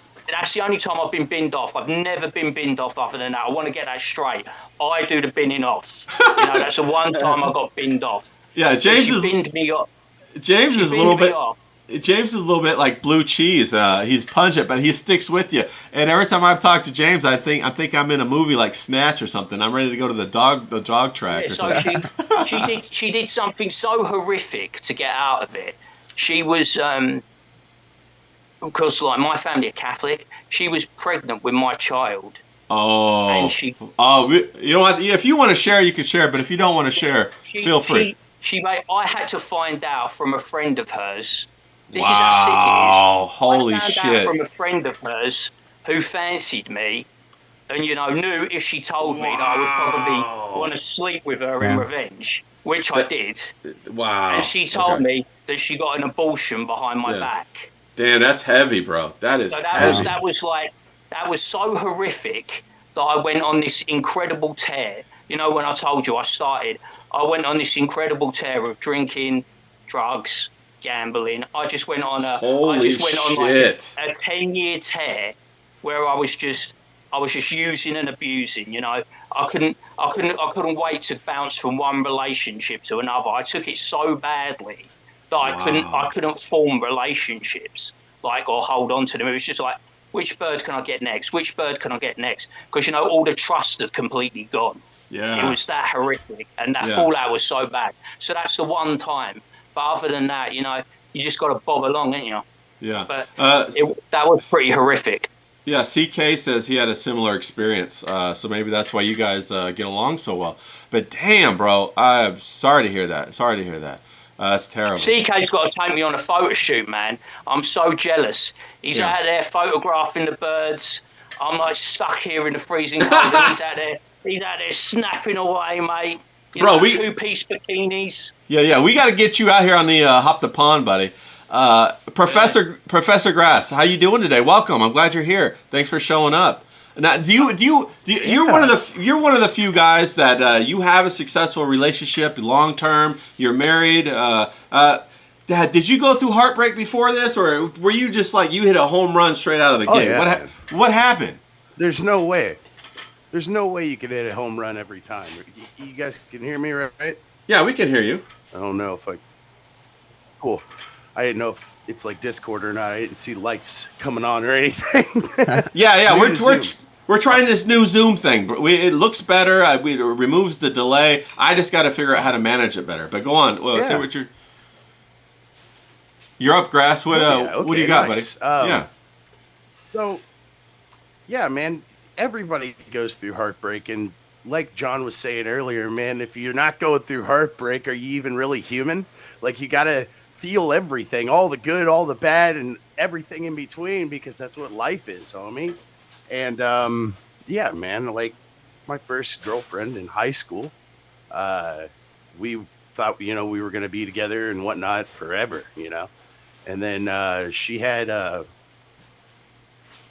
little fucked up to talk about. I didn't know I was gonna. No, actually you bring don't. this up, You don't but, have. No, you don't have to share any stories. I don't want you. If you guys don't feel comfortable sharing, remember. Anyway, Yeah. it's just like she kind of had a miscarriage, but it was like fuck. when we were like 18. Yeah, that's heavy. And I don't know how those work still. 'Cause, like, I don't know how the plumbing I works, didn't look bro. into that shit. Yeah. And I'm not a chick, but like that kind of fucked you up a little bit. Yeah. And you can't let it. And I know I'm shaking a little bit because of my social anxiety, and I'm on camera, and it's weird. Yeah, But, yeah. Well, you don't. Of course, you don't have to share anything. I imagine that was terrible. Oh, dude, yeah, but like the deal is though, man, you can't let it affect your rest of your relationships, because that chick that you're going with, completely different. She's got a completely different background. She's completely her own person, you know. And it's like you gotta think about that kind of shit, because if you don't, you're gonna start treating everybody the same. You're gonna have trust issues. You're not gonna be able to fucking hang out with anybody just because some whore. Yeah. You're gonna let a whore decide the rest of your fucking life. Yeah. It's not all right. You know? Yeah, I completely. That's what I went through. I hate whores. I completely agree with you. Now, John, I'm going to ask you a question. What is something that you might have found that helped you get over this? Like maybe not the last heartbreak or one of the previous heartbreaks. You know, did you find working out? Like for me, working out and surfing really helped me to get over a heartbreak. Was it eating donuts? What was it? Shooting guns? Was there anything that kind of helped you get over it? Well, I'll tell you, eating donuts, it might feel good in the moment, but then you realize, holy shit, I'm letting myself go, and making the recovery process that much harder, right? Bro, facts. Yeah. Facts. So, honestly, the best thing you can do, this is just, aside from just being good life advice and good advice for women, the best thing you can do ever in life is just focus on yourself. Be better than you were the day before. So work out, meditate, do art. If that's, some people do their meditation through art. It's kind of a form of zoning in, right? Right. That's all meditation really is. Working out is kind of a meditation. So I'll start working out. I'll start meditating. I'll start just focusing on the things that maybe I put off for myself because I was putting the woman ahead of where normally, when you get into, we were talking about this in the chat a while back, maybe like after the last bruvs, I think. You can't put the bruvs, the birds to the same level that you put your bruvs, right? Until she becomes your woman. Right. We were saying that. Once she becomes your woman, yeah, you kind of do have to give her a little bit of priority. But when you're in a long relationship, you sometimes tend to lose yourself in it a little bit and neglect yourself. And that's always the start of the end of a relationship, is when you neglect yourself. So just general life advice, general women advice, do not neglect yourself. Put yourself first. Start focusing on the things that you have put off and just start getting shit done. That would be my general advice for trying to get through it. And you'll forget about it because you'll be too busy, working on the things that you care about to think about some, as Grass said, some dumb whore. Now, James, Yeah. you And have that's it. the thing, dude. Go on, Grass. You got it. Yeah. Sorry, man. Real quick. The thing is, too, the good woman, the one that you want, is gonna fucking help you to be the better version of yourself Yeah. that you're trying to strive to be. Yeah. Because otherwise, they're probably just a dumb whore. Like my brother used to say, all bitches is hoes until they fucking mamas. But until then, they all bitches and hoes. Yeah. Your brother's a wise man. Yeah. No, I no, know it. That's true.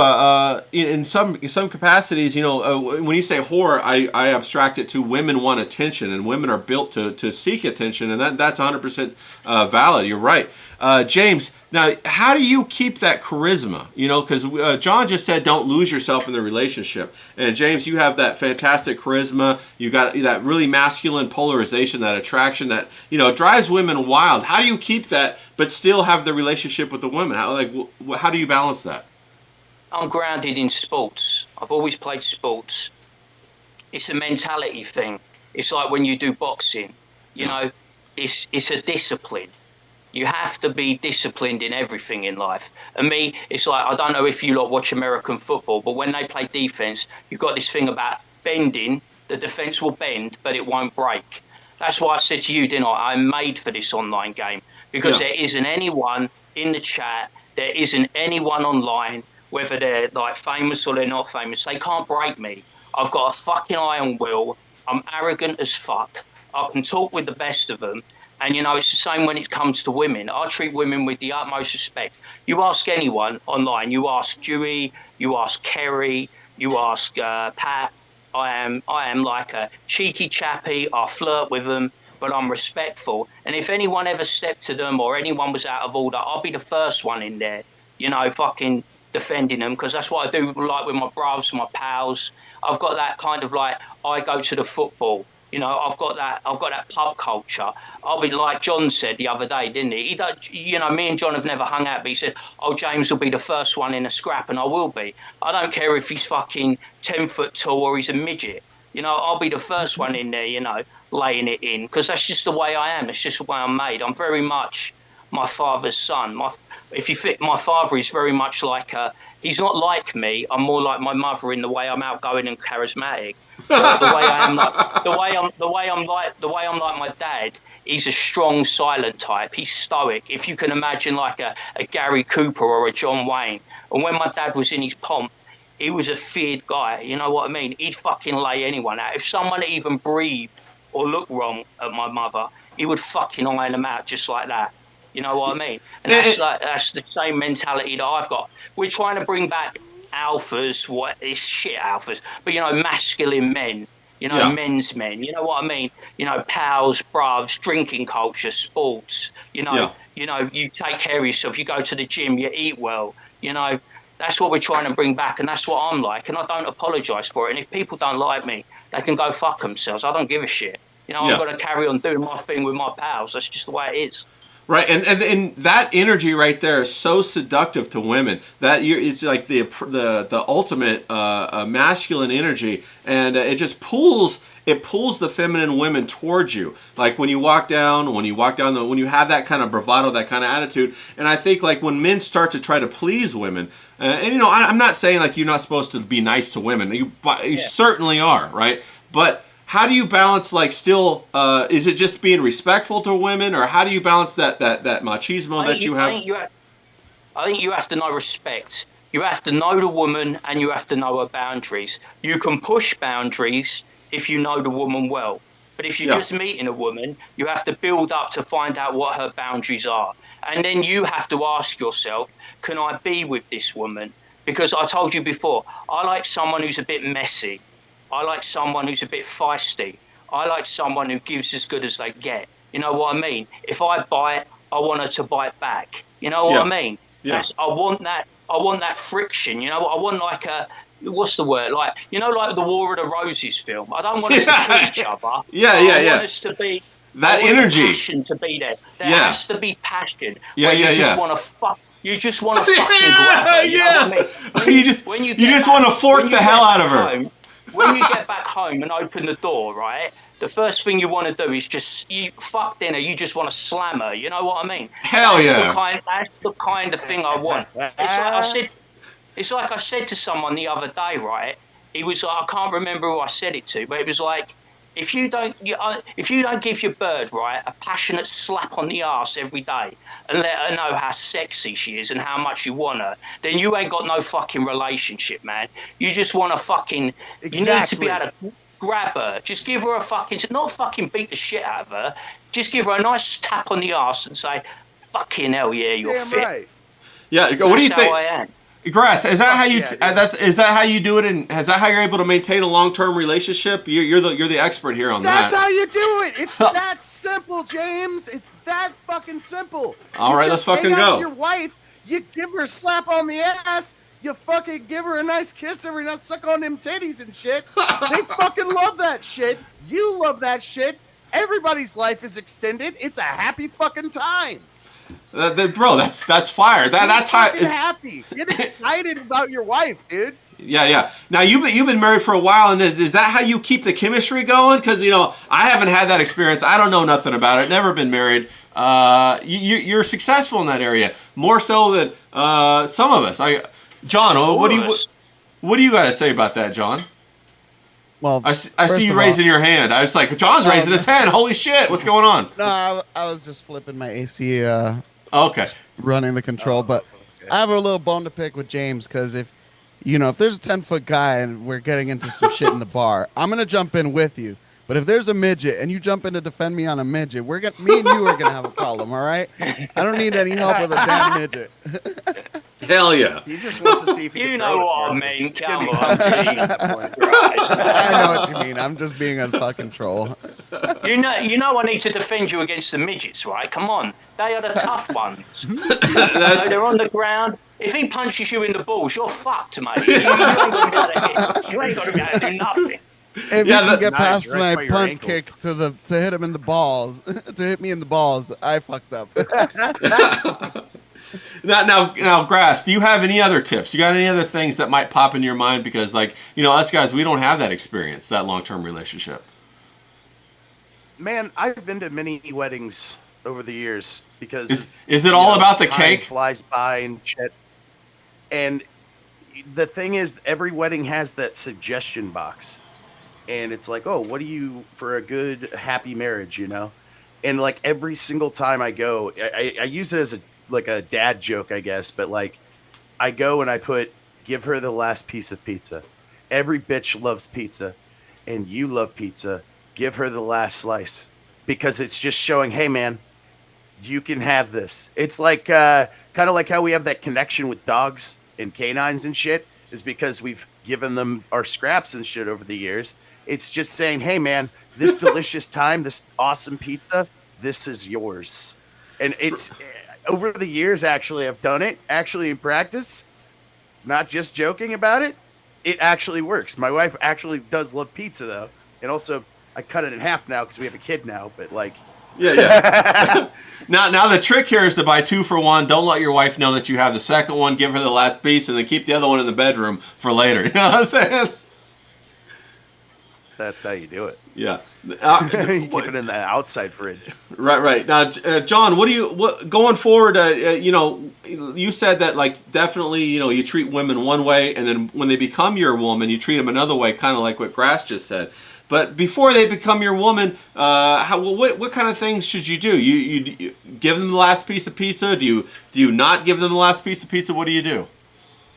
Well, as far as the last piece, who cares about fucking pizza, really? It's whatever, I do love pizza. Come on now. I love pizza too. It's my favorite. You but will know in 5 years, John. 5 years after marriage, you will know. That's true. Maybe Yeah. Maybe John's giving her the last taco. I don't know. What do you think? Down there in Miami. I wish we had good taco spots down here. Mexicans are like the one Hispanic we don't really have here.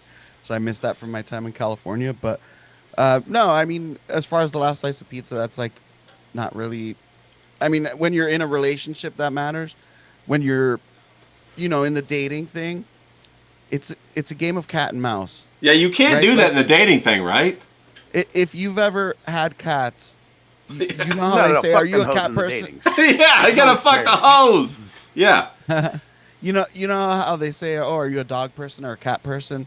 Most people don't get beyond the surface level of that question, but that question is actually very philosophical. Like, if you think about a dog, most men are dogs, right?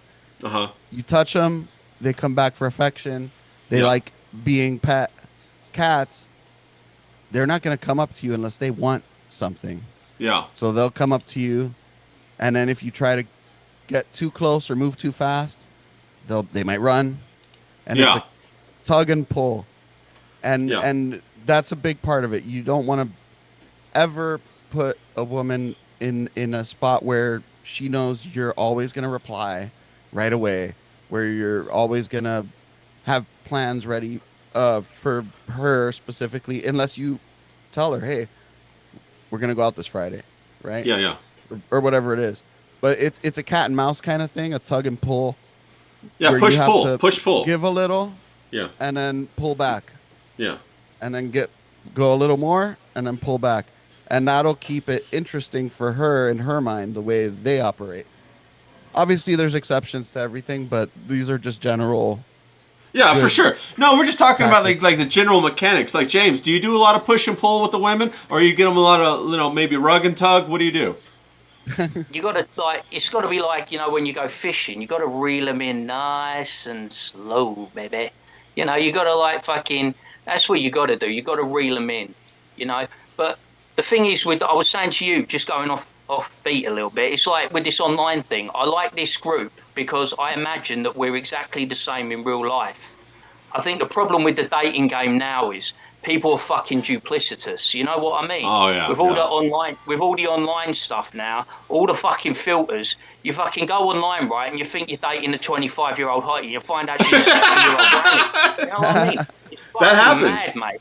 Don't be doing any of that shit, mate. That's why I like to go down the pub. I like to get a good feel of it, a good feel of that peach in real time to know what I'm letting myself in for. And it's like, I just want everyone to be real. You know what I mean? I want her to be real. I want her to know that I'm not really going to change. What you see is what you get. If you want to be with me in 5 to 10 years, I ain't going to be any different from the way I am now. I'm just going to be older and more fucked. You know what I mean? I'm just going to look in the mirror and it's going to crack. You know what I'm saying? But like, if you're willing to accept that, then we might have a future. But if you're going to be the type of person that goes, well, you ain't going down the pub tonight, darling, or you ain't going to see your friends, or you're not going here, you're not going, well, you can fuck right off. You know that, because that's a recipe for disaster. You know what I mean? You're just giving your balls away straight away. You got to draw a line and say, well, this is where I am and this is where you are, and we ain't budging. You know what I mean? You got to set some fucking, because you don't want to get into it and be like 5 or 10 years down the road and you're just in abject misery and you become a completely different person, like a sook. I've seen so many friends, I've seen so many people that acquaintances that have just completely changed overnight to please a woman. Oh my God, bro, me too. Oh, Jesus move on with Christ. their life. They want to get married, they want to have kids, and they're willing to sacrifice anything and everything. They'll even change the way they dress. Yeah. They change the way they speak. They'll speak like me. They'll be common, and the next thing you know, they'll be speaking like Prince Charles. I mean, Jesus Christ, what the fuck happened to them? Did they get elocution lessons in the meantime? I mean, you just can't deal with those people, and they end up dropping you out. You know what I mean? They're like, well, I can't be friends with you no more because And I just, it's a shit, man. I can't stand those people. I have lost a lot of friends to women. Grass, have you had any experience like that where you had your bros or whatever? You used to have wing night. Maybe you went and played some pool, and then like the guy who owns the pool table, he gets a girlfriend or whatever, and she says, "I don't like the smell of cigars," or "You guys are too loud down there," and now you guys can't do it anymore. And really, she's trying to cut the guy off from all his friends so that she can capture him for herself. Have you ever seen anything like that? I mean, I've had a shit ton of bros get nailed like that. See bros do that, but I've never fucking put up with that shit. To be honest. No, I know, but never put up with I mean, you're married. You got a good relationship with your wife. You're pretty much. That seems like a bad way to live. No, yeah, exactly, and you're pretty much what we see. No, what I'm get. saying But is, have you had even friends in the like that? previous relationships I've had, bitch started with that shit. I'm like, nah, I'm gonna go poker night. Right. No, I mean, I get that. You got to keep your boundaries. But have you ever lost friends? Have you ever lost other guy friends to this? Because it's really heartbreaking as a man to lose your buddy that you used to, you were connected to, right? And you lose them and you can't go play, poker or pool or whatever. Kind of lose a friend. It's an odd situation there. I lost a friend and then took his girlfriend whenever I lost him, and then he turned trans. So I don't know if I turned him trans. Well, Yeah, I don't know what the hell happened there. I don't know if that's a win or an L. Probably an L, bro. I felt bad for him and stuff, and I tried to talk to him later, and he's like, "No, I'm trans now," and he was working at the Pizza Hut, and I was just like, so okay. he got a girl, and then he wasn't friends with you anymore, and then they broke up, and then you started dating her, and he turned trans. Is that what you're saying? Yes. Wow. That's kind of what happened in high school. Yeah. Wow, in high school, bro. Wow. Like Did he by go? the time we hit adulthood, it was. Is he still that way, or did he come back, or no?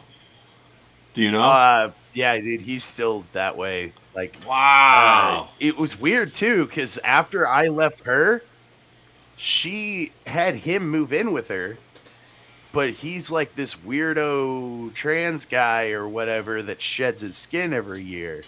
Wow. And, Wait, what do you mean he sheds his skin every year? That's an actual thing. Like, he has this disease where he sheds really, really violently, and he's just Fucking a grim, freaky bro. guy. I guess. Bro, I know, dude. It was weird.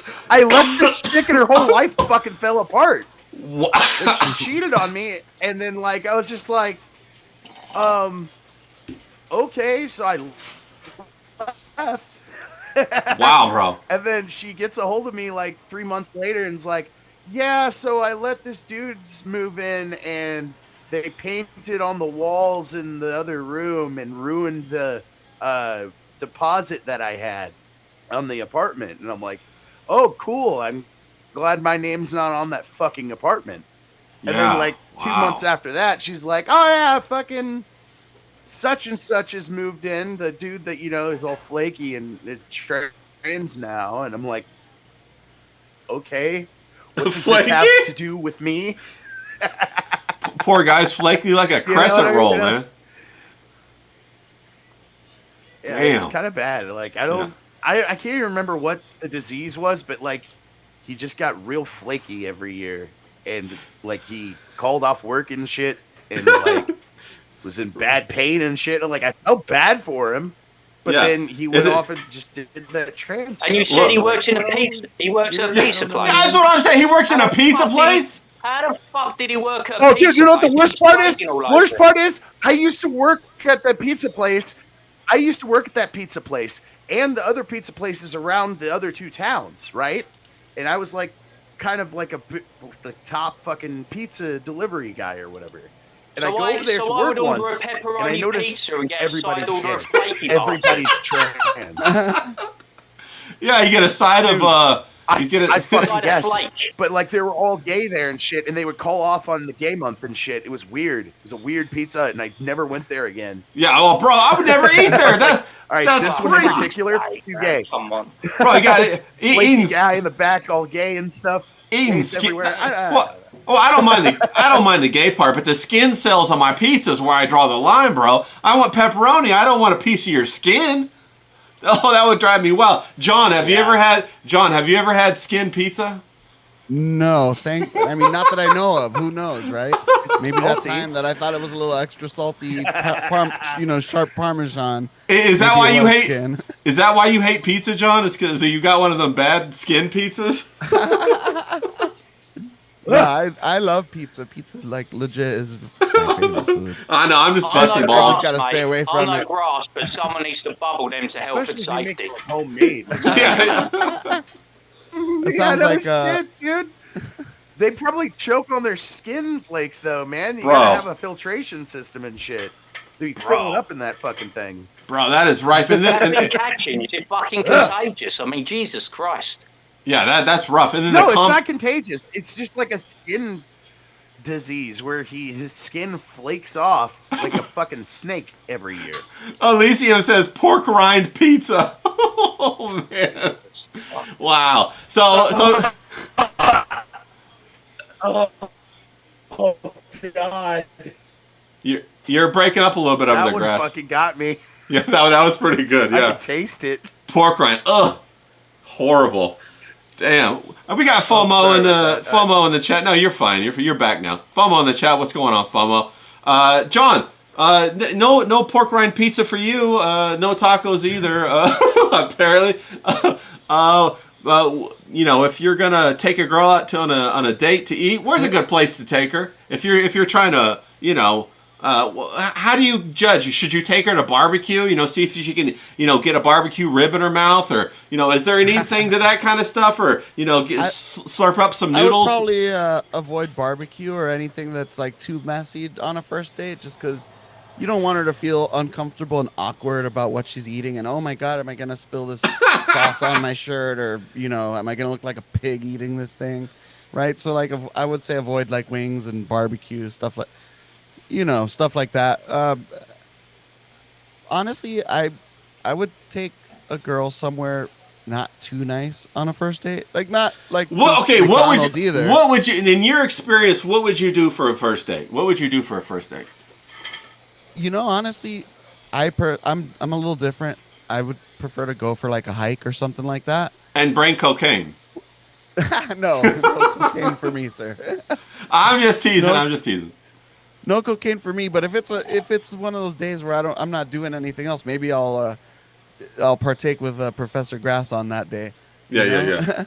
But I prefer like an activity to like a restaurant, and it's fine. A restaurant's cool too. You can definitely go to a restaurant, but I wouldn't go anywhere super like fancy schmancy, because then she's gonna expect that every fucking time, and no.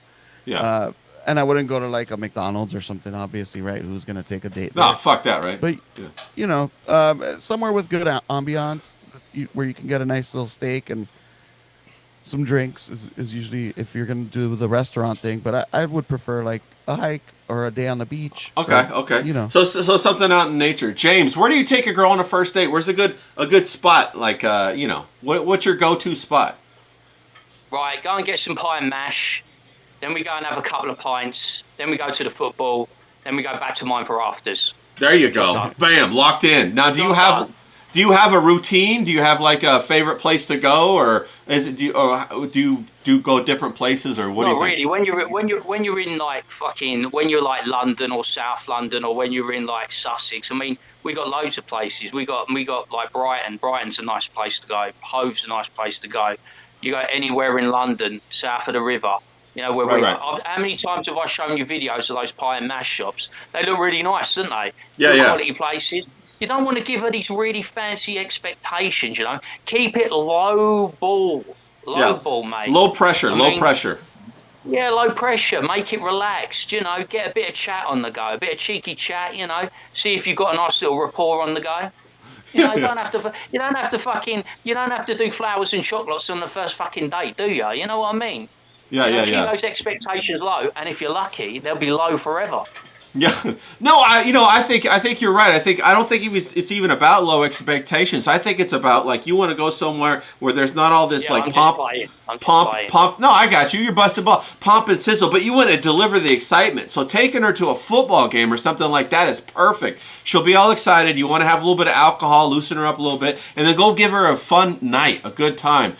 I think on the first date, if you want to impress her, Ran, you've got to be the main event. It's like like when you go for an audition, this, you've done a bit of that stuff. Say you're an actor, say you're going for a trial for your football team. You've got one chance to impress. You can't fuck this up. You don't get a do-over. Yeah. There will be no second date. There will be no future if you don't knock it out of the park straight out of the gate. Yeah, You've got to be on your game. You've got to have the charisma. You've got to be the main event. And then take it from there. Yeah, but James, what impresses a girl? That's what we want to know. Like, it's not going to be the big dinner. Is it going to be your charisma? Is it going to be the excitement? Is it going to be the feel of like an adventure? Like, what is it going to be? What do you think? I think women like confidence. They like their men to be confident. They like their men to I don't know. Maybe you take the seat, put the seat in. You know what I mean? Bit of old-fashioned manners. That goes a long way. Manners don't cost you anything. I think you should be respectful. I think you should have manners. Don't be fucking like, you might want to pay. Pay for the meal. When she says, oh, we'll split the meal. Don't split it. Pay for it yourself, Yeah. So, start as you mean to go on, Just be Now- like that. Be a bit of an old-fashioned gentleman, I reckon. Yeah, the Jewess says she loves a man that can make her laugh so hard she's gonna pee herself. So a lot of women do love comedy. Have you experienced that? I make her laugh her ass off every single day online. Yeah, James. You got no shortage James. of jokes. James definitely has that mystique and all that good stuff going on. I love it. Now, ladies, if you want to put it in, like, we got a couple ladies in the chat. If you guys want to throw any of your, like, what you like for a first date, or if you went on your best first date, or what you're looking for in a first date, throw it up there in the chat, and we'll pull it up and we'll chat about it. Now, when you, Professor Grass, when you took your wife on a first date, or what did you take her? You won, right? You got the success. Do you want me to tell you where I took her, or do you want me to tell you like where I should? Well, apparently where you took her was the I'm right. a broke motherfucker, dude. No, where you took her, Dude, was the right place to take her, because you got the ring, bro. You won. Oh, Heidi Ho says sushi. That's a great idea. let's be Sushi's a real good one. here. All right, I'm being real. She's a great one. Hit me with it. Now- What you got? If I tell you where I brought my wife, it's not reflective of where I should have taken her. Okay, right? okay, right. Where you should take your first date is like John said, somewhere inconspicuous where you guys can have a nice little conversation, be able to show off your personality, be able to connect with each other. Now, right. I had like a 15, 20-minute drive to the destination where we were going. I just took her to the movies.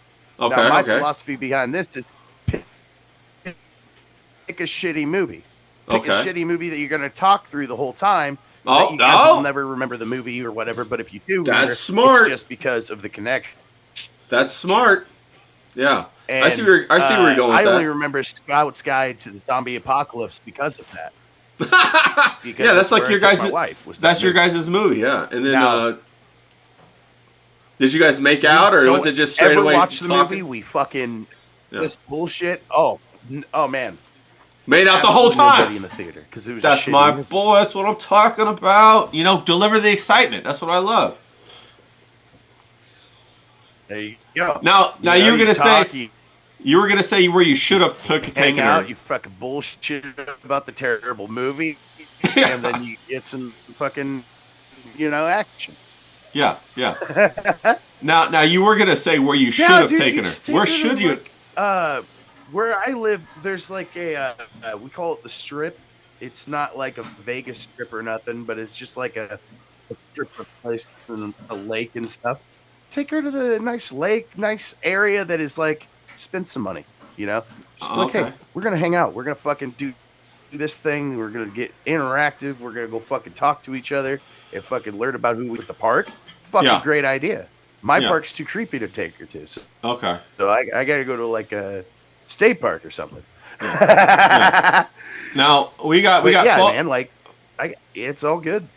FOMO in the chat says, yeah, I had it right, cocaine on the first date. Now, what we're talking about a little bit is the different types of women. So, different types of women go to different kind of things. Like the cocaine on the first date really is kind of like a rapper or a trying to bring the excitement and letting the girl know that, hey, we're going to have fun. We're going to, of course, you don't have to bring cocaine. You do whatever. They could be powdered donuts. They could be powdered donuts. I got to say that, right? But, when you're trying to just show a girl like, well, hey, we're going to have a good time. Have you guys ever had a conversation with somebody and like they're all tense, and then as soon as you drop a cuss word, they really relax. They're like, okay, well, we can fucking cuss. All right. That's not too bad. Have you ever had that experience, John, where you're talking to somebody and they're like, they're all wrapped up and they're all tense, and then you say something funny and they kind of like, okay, well, this guy's not going to be like a church choir boy or something like that. He's not going to bust my balls.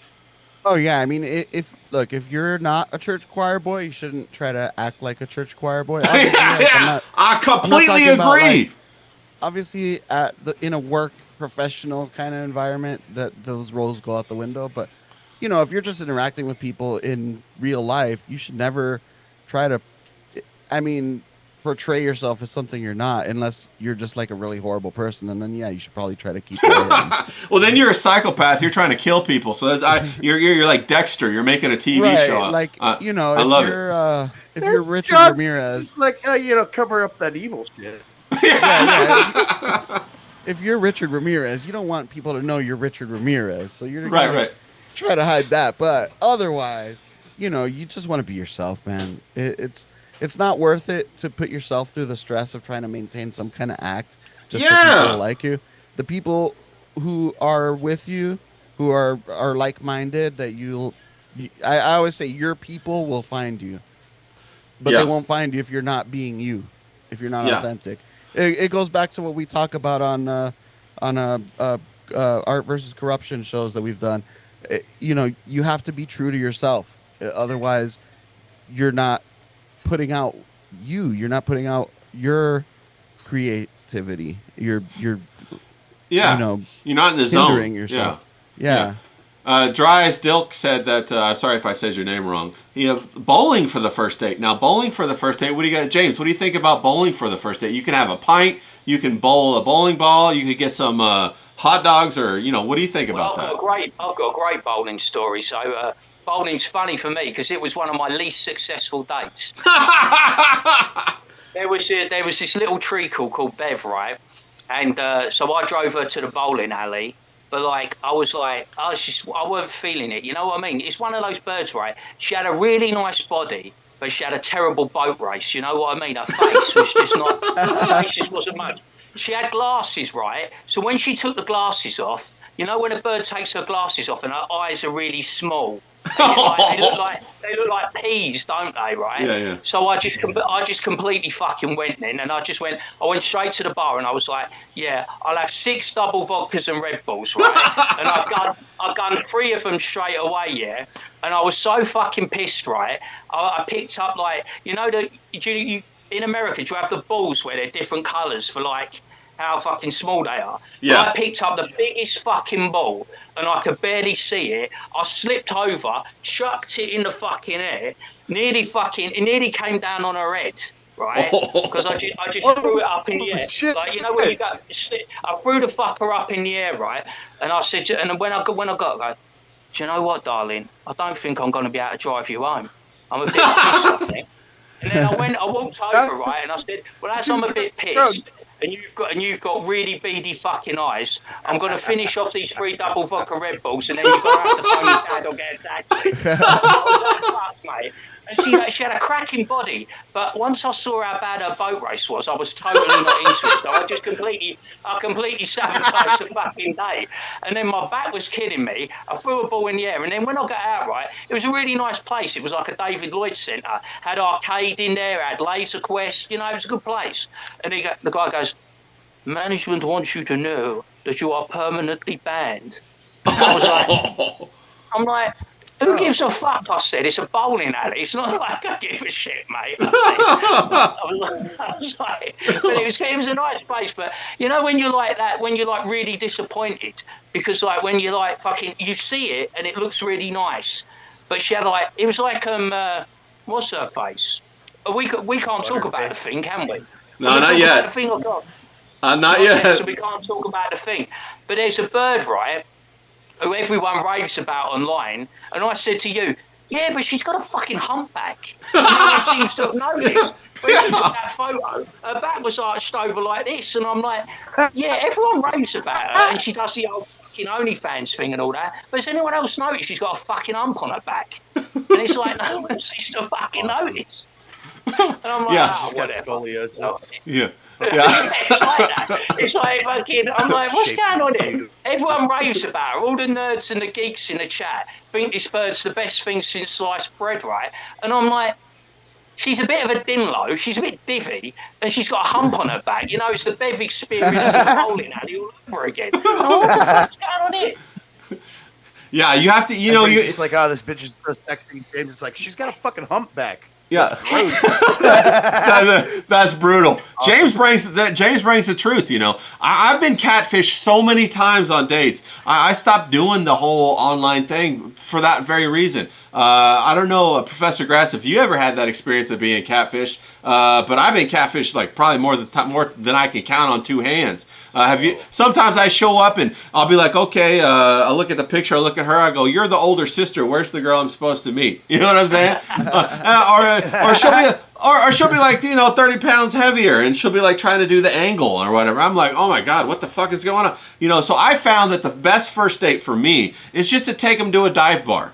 You buy one drink. If the one drink goes well, you extend it. You could get appetizers. If that goes well, you could go to dinner. If not, you bought her a drink. You did your due. You can rely upon the bartender or other people in the bar to kind of carry the social experience. You can if they have pool, you can play pool or whatever, and you just kind of feel them out like that. You make it fun. It's free. It's like you get a double. You buy them a Long Island iced tea or whatever. Maybe you bring cocaine. Maybe you don't. I'm just saying, allegedly. Maybe it's just powdered donuts.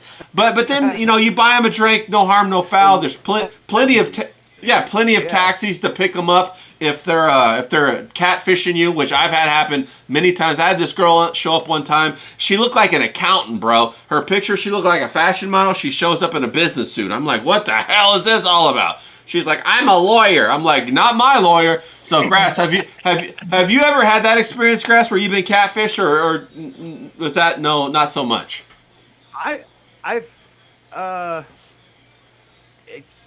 Now, when I ask any of these questions, guys, just let me say that. Because you can see, just for instance, like there's women on these dating apps, right? And watch for the angles. If they're pointing their camera up like this, they are probably fat. Well, no, bro. It doesn't matter anymore. They have the AI filters. They have the AI filters now. Oh shit! Yeah, that's right. Okay, we got Clipaverse. I haven't been on the dating scene in a while. Bro, we got Clipaverse in the chat. Big shout out to Clipaverse, Riley out there, young Clippa. So shout out to you, bro. No, but so you've never been catfished, John? Have you ever been catfished? Oh yeah, I mean, okay. It's been a while since I've been. It's been a while. On the internet, right? But definitely, like when I was back in the day, there wasn't like all these crazy filters now. So what Professor Grass was saying about the angles was a valid thing. That used to be that used to be new tech. Yeah. Yeah, you learned to like figure it out, kind of. Couple of catfishes, and I'm like, okay, let me look through these pictures. Okay, find the worst one. You're just like, roll. Find the worst one at about 20 to 30 pounds, and then make a decision if you want to swipe on it or not. Because they do that. They'll put the camera like way up here from a downward angle, which makes them, it hides the neck, it hides the belly a little bit. They suck everything in. But now there's like filters. I know girls who put filters on all their pictures to where their facial shape is different. It's different. I look at it and I'm like, oh wow, she's actually kind of cute, and then see them in person again. Using AI, and it's they just use AI. It's just these like Snapchat filters or Facebook filters. Bro, you can change it. Like it's probably an Indian man. It literally gives you the option to like at certain points in the face, like reduce the width and stuff. It's so crazy. So now it's a lot harder. Tell the story about your online girlfriend that uses filters. Tell that story. Who? The one that you had a row with this week. No, I didn't have anyone this week. On X. Yes. Oh yeah. Oh no, it was hilarious. So I'm on X, and there's some fucking hideous creature that posted. Sydney Sweeney is a 3 at best in the face, and I'm from Miami. Sydney Sweeney is not a 3. She's not like America's top model, but she's no fucking 3. She's above average. She's pretty. And so I reposted the girl's picture and said, in quotes, Sydney Sweeney is a 3 in the face. And then I started getting all these fucking, all these busted women. Bro, ugly women are the meanest. Agreeing with the original girl.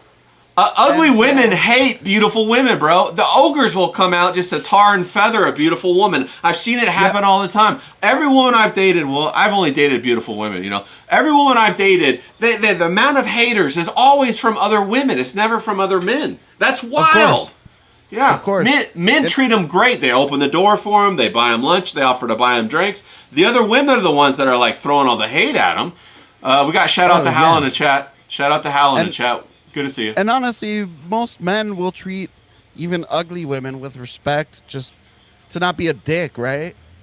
But they very quickly show that they are just as ugly on the inside as they are on the outside, because they'll fucking, like you said, tar and feather even an average-looking woman, any woman that looks better than them. Facts. So that this woman who's like, I'm 46, she was 47. She had like an anime, like one of those AI cartoon images of herself, and in that image she looked busted. So I just copied her face from that picture, and I said, you know, the same thing. I just kept on doing that, quoting Sydney Sweeney is a 3 at best. And she kept on going at it with me, and then she started showing pictures of like actually her, and it's like she looked even worse. Yeah, she looked like an ogre. I definitely can attest to that. James, what is it with the ugly women that hate pretty women? What is it all because they want attention from men and they don't want to admit it? What's going on? Well, look what's going on this week. Look who's gone after Sydney Sweeney. Fucking Zendaya, that flat-chested cunt, and fucking Ruby Rose, that fucking dyke bitch. You know what I mean? They're both a couple of paper bag jobs. You know what I'm saying? It's so weird. You know what I mean? Yeah. Sydney Sweeney, right? She's got a nice body. She's got a cracking pair of tits. Her boat's all right. You know what I mean? But like most blokes wouldn't turn her down. Like, you know, you're gonna give her a little slap, a little poke, wouldn't you? If you had the opportunity. And everyone makes out that she's like some fucking ugly bitch just because they perceive that she's a Republican. I don't give a shit who you fucking vote for, mate. If you're fit and available, and I've got a chance, I'll smash the life out of it. You know what I mean? Hell yeah. Fuck, you know what I mean? She could be the biggest Democrat in the world. If she's fucking hot, I ain't fucking turning her down. I don't give a flying fuck. You know what I'm saying? It's like people are so weird now. The jealousy, you don't have that jealousy in the men, right? I don't envy a fucking dude who's built like a brick shithouse. I don't envy a dude who's fucking 6'6". I don't envy any bloke. You know what I mean? I'm me. I like being me. You know what I mean? I'll walk into any room, I'll walk into any fucking bar like I'm the fucking absolute dog's bollocks, and I'll front it with anyone. You know what I'm saying? But women, they are so some of these fucking women are embarrassing, mate. They go on about how women have been mistreated by men and misogyny. The people that treat women the worst, the ugly women, treat attractive women fucking appallingly. They treat them like dog shit, like something they've stepped in. They're jealous, they're petty, they're fucking bitter. You know what I mean? And it's so bad. You see it online all the time. It's like, you know, that's the first thing they go for. If say you've got different politics, the first thing they go for is their looks. You know, they always do that. They do that with Caroline Levitt. They go for her looks. You know, the speaker. You know, they go any Republican woman or MAGA woman, they instantly go for their looks. They'll be like, "Oh yeah, and they look like blonde bimbos." Mate, you should shut your mouth and put a paper bag over your head. You are a disgusting fat pig. You should be. Who's that one with Forrest Mummy? She's all. Every time I see Forrest Mummy's feed, there's some like Hispanic woman. Is it Juliana or something? She's got big fat thighs. Disgusting fat pig. Always going after way attractive women who are way more attractive than her, and she's always having a fucking problem. I'm like, shut your yap, you bitch. You know, get back in the kitchen. You know, you are a disgrace. You are an absolute. The fact that she's a politician, mate. I could not live in Colorado, mate. I tell you, their politicians are an absolute disgrace. They're like your politicians. They are They are a fucking disgrace, bruv. They are so embarrassing, and the women are the worst of the bunch. They are They are Yeah, harsh. the unattractive women, they group together out of jealousy, and they really try to tear down any of the somewhat attractive, whatever they perceive attractive women to be. And this is something that men really we need to learn this. If men don't know it, they need to figure this out quickly. Because if you get a woman, even if she has, like you said, a rocking set of tits or a nice ass or whatever, it could just be one or two things. And she doesn't have to be like a 9. Maybe she's like a 5 with a great ass or great legs or whatever. The women will hate on her just because of that, just because she has a great ass or great legs. It's a fucking disgrace, mate. The way they pick apart, right? Don't ever let women, right, when they go on about men and they go on about misogyny and they go on about fucking glass ceiling, the only people that keep women down are other women. And it's always ugly women trying to keep attractive women down. They tell them what they can and can't do. You know what I mean? It's like, with the careers. We've discussed this before, innit? They want them to be fucking have a career so long that they can't get married, they can't have a family, they lose their peak years of being attractive. They all want that, so they got a shot with the men. I'm telling you, they're trying to take these fit birds out of the game. It's embarrassing, mate. No, Mr. Jinky, he makes a really good point. He says, look at all the hate Adele got when she got thin. That's the fucking truth. And what about Amy Schumer? She's gotten thin. Now she's deleting all her fat pictures. That body positivity is a complete lie. It grasps pisses me off, right? Because of that fat positivity bullshit. Who's the other, right? So you had that fat fuck Lizzo. You had Amy Schumer. Yeah. And who's that other one? Who's that other one who done the song all about the bass? She used to do that song about fat. Meghan Trainor. These people, right, sold fat people a lie. Yes. They were like, oh, we're fat. We're representing you. Body positivity. Be unhealthy. Be disgusting like us. And then as soon as they got a chance to get thin, they fucked all those fatties off. Yeah. It's hilarious. Yeah. They're deleting all their photos. They don't want to be around ugly people. They don't want them as their fans. They don't want them in their surrounding circles. All the like you said, all the photos of them being fat have been erased. They want to completely get rid of that part of their life. So it's all a fucking lie. They were just too lazy to lose the fucking weight, and now they've got off their arse and lost the weight, or took a Zempic, or whatever the fuck they done, cheated. Now they don't want to know anything about us disgusting fat people. Because now they're the beautiful people. It's hilarious. Yeah. Welcome to the club. You're in. Grass. You don't have to worry about it anymore. Yeah. Is body positivity over at Grass? What do you think? Are we going? Is it going the other way? Fucking hope so. Dude, I'm sorry. I'm a large fella myself, right? But but you're not on a magazine. That's the difference. You're not on a magazine. You're not in a movie. Sure. We're not talking about normal people. We're talking about and that dude fucking said something about like, hey, fucking, I was coached my whole life, and I was kind of coached kind of in the same way. It's like, hey man, you're fucking up. Fix it. Yeah. And like that helps because hey, I'm done. I'm not doing it right. I need to fucking fix it. So like, we need people to shame people for whatever the fuck. Whether it's you're being fat, you're being disgusting in public, whatever the fuck. Right. Criminals. Right. And we need more shame. Well, that's a lot more along the lines of the masculine patriarchy, isn't it? Aren't we supposed to be getting rid of the patriarchy? I mean, it's a good thing. It's a good thing, dude. Yeah, I think so. There's John, a patriarchy and a matriarchy, and there's a place for everything. Isn't that a good thing that there's a place for everything? Yes, I agree. It'll satisfy all the ADD folks, wouldn't it? Yeah. They fucking want everything to be all in order and everything. Fucking shit. We'll fix a facts. bunch of fucking mental diseases with it. Facts. We got to get rid of these mental people. John, are we supposed to be getting rid of the patriarchy? What do you think? No, fuck no. We need to bring it back 3 times as bad as it was before. Yeah. Fuck all that. No, it's true. Like, women are supposed to rule the home. Sorry, ladies. That's just the way it is. That's what you guys are best at. Because you guys are the emotional ones. Way better than working.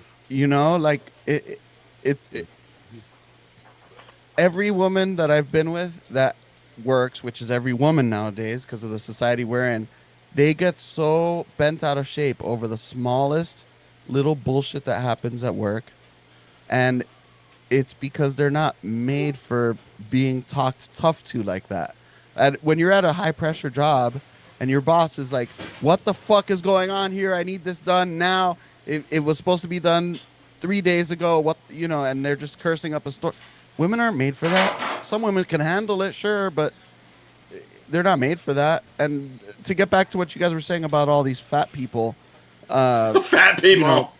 Well, look, I'm overweight right now. I've got like No. 30 pounds. I don't talk about the fat people. I'm just saying, what do you? It's okay. I'm a person that's lost. I've always struggled with my weight. I gain weight really easy and I lose weight really easily.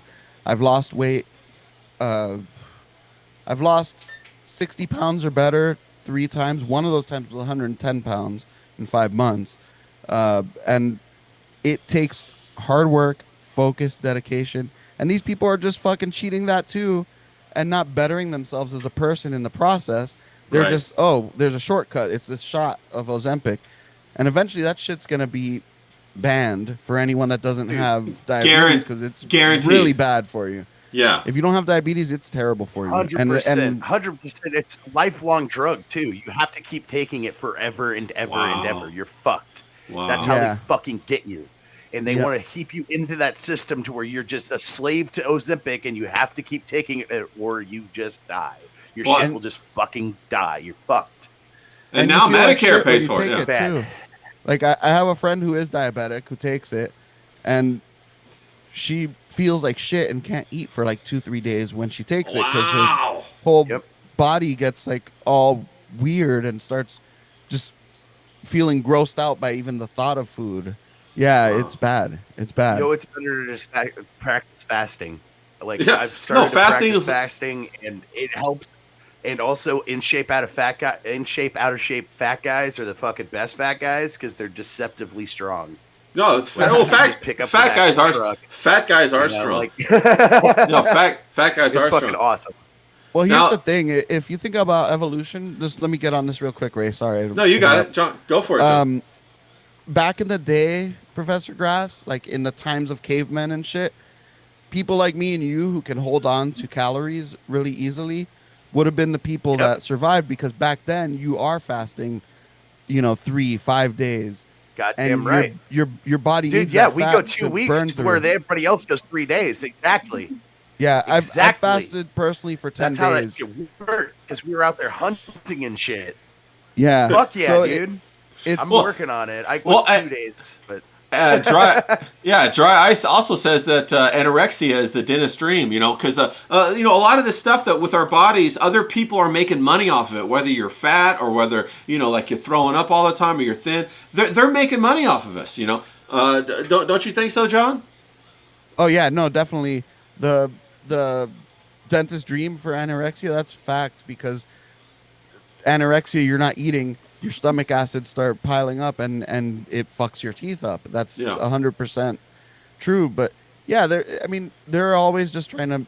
We weren't made to have McDonald's open 24/7 at every corner. We weren't made to have food all the fucking time. Now, some of us have evolved a faster metabolism to fight that. But we weren't made for that. We're made to go hunting. Maybe we find a patch of berries or nuts somewhere. We eat that for a while, then we catch a fucking elk, and then we have food for the village for like a week, and then we're back on the hunt. Facts, yeah. Now we're not. There's no struggle for food. There's struggle to stay away from food. It's a big difference. Yeah, they're all definitely trying to take advantage of our base instincts too. Yeah. Most of the food isn't food. It's chemicals, like Grass said. It's chemicals. Shout out to Dan Snot in the chat. James, I got a question for you. I've been thinking about this for a second. We were just talking about. Tuned out. I had a couple of fat people whinging, so I just completely tuned out. This is not a conversation with someone who's fit and handsome like me, so I'll let them carry on whinging and complaining. You know what I'm saying? I'm just playing. I'm just fucking with you. Thank you. No, fact. It's a fact. You got to bully us, so we fucking eventually get tired of hearing James say, "Hey, you fat fuck, get on the treadmill," and then we get on the treadmill. No, facts, bro. Facts. No, see, I was gonna ask James a new question. My new question was gonna be this: isn't it strange that we have women in the workplace and women want to have a relationship with the boss, which is the kind of relationship they should be having with their man? What do you think about that, James? Maybe I want to shag him. I don't know. Right. Now, of course, if I ask any questions, you guys are always free to answer whatever the hell you want. I'm just trying to give you the ball for the conversation. I know what you're saying. It's like, I think women, we discussed this so many times, but you have to go back over old ground, don't you? I think women in the 21st century have been sold a lie. You know, they've been sold a lie that they can have everything. They can't have everything. No one can have everything. Even fit, handsome people like me can't have everything. That's why I'm single. You know, I'm just too much for the average woman to handle. You're everything. James is everything. Everything. The amount of women online that I get pestered with every single fucking day. I'm like, you just leave me alone for 5 fucking minutes. But no, it's like they really sold them this fucking lie, haven't they? Right? Because it's like some kind of it's a weird thing with, you know, get a career, smash that glass ceiling, be in your 40s. Don't have a husband. Don't have a long-term relationship. Don't have kids. Be married to your work. Be married to your career. And then they find out that they wake up one day, they can't have children, they've got no life, they're so old now that they've been replaced by a younger person at work, and they come home to nothing, emptiness. And for some reason, I don't know if that's the same in America, but that's the career path. That's the plan that they're getting sold in the UK. And because we're importing all these fucking migrants across the English Channel, about 1,400 a week, these Muslims are coming over, man, and they're having about 10 kids. Their fucking wives are staying at home. They're looking after the family. They're dressed like post boxes. You can't see their face. Little ninjas running around everywhere. Ninjas!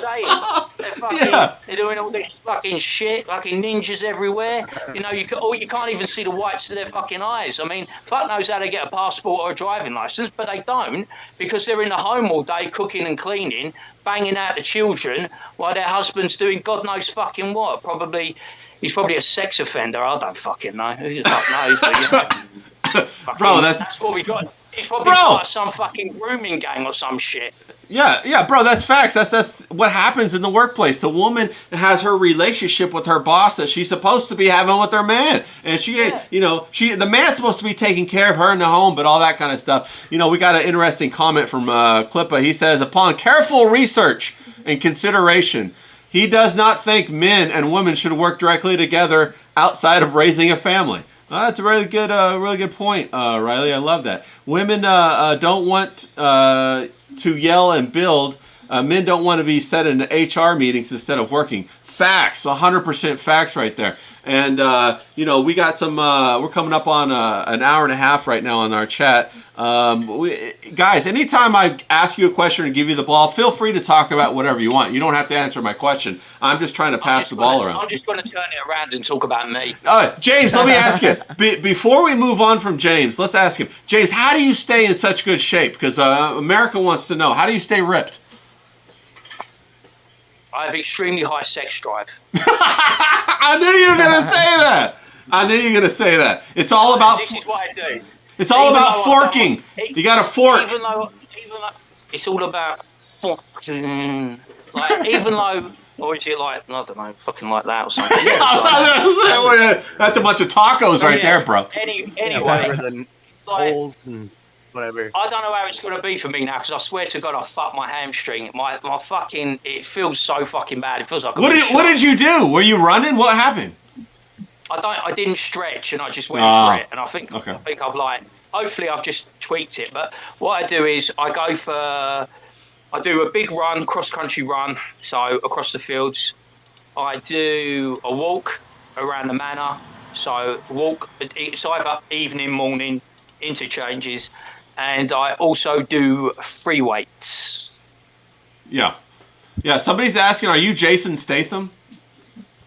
From Crank, yes. I'm his body double. That's right. He's body double. Looking one doesn't have to be right. That was Keith the Todd. He asked that. Keith the Todd. So do you have to focus on what you eat, or do you eat anything you want? What's going on there, James? There's one thing I won't. life's short, man. I'm not like fucking. I'm not. If I want a bit of chocolate cake, if I want a bit of Victoria sponge, if I want to eat a pizza, you know, I've got Italian blood in me. I eat pasta like it's going out of fucking fashion, and that's carbs. You know, but you just got to make sure you get your exercise in. You know, no days off kind of thing. You know, because the weather now, the weather is so fucking cold here now. You know, I end up passing out on the sofa. You know what I mean? I'd rather be doing anything than fucking doing weights. But you make sure you do them. You know, you get in a couple of hours of free weights.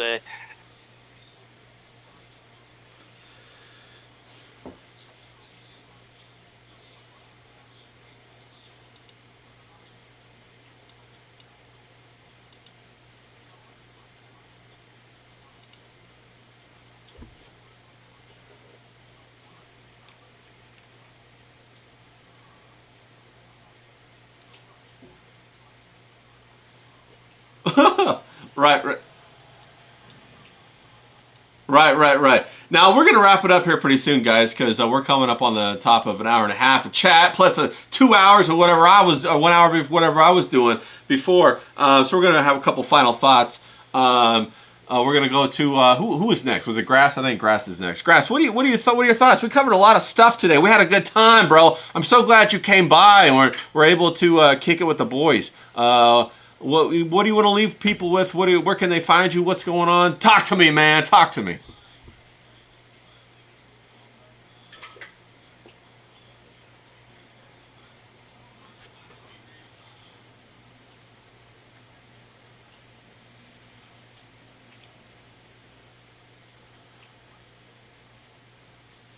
Fire. Yeah. Oh, hold on. People are saying they lost audio. They lost audio a little bit. I wonder what the fuck happened.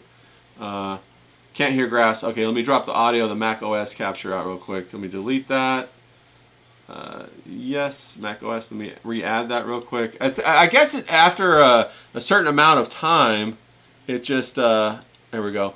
Mac create new. Okay. Okay. All right. Let's see if that is that back. We have that. Say something, Grass. Talk to me, buddy. All right, you're back. All right. Go ahead and.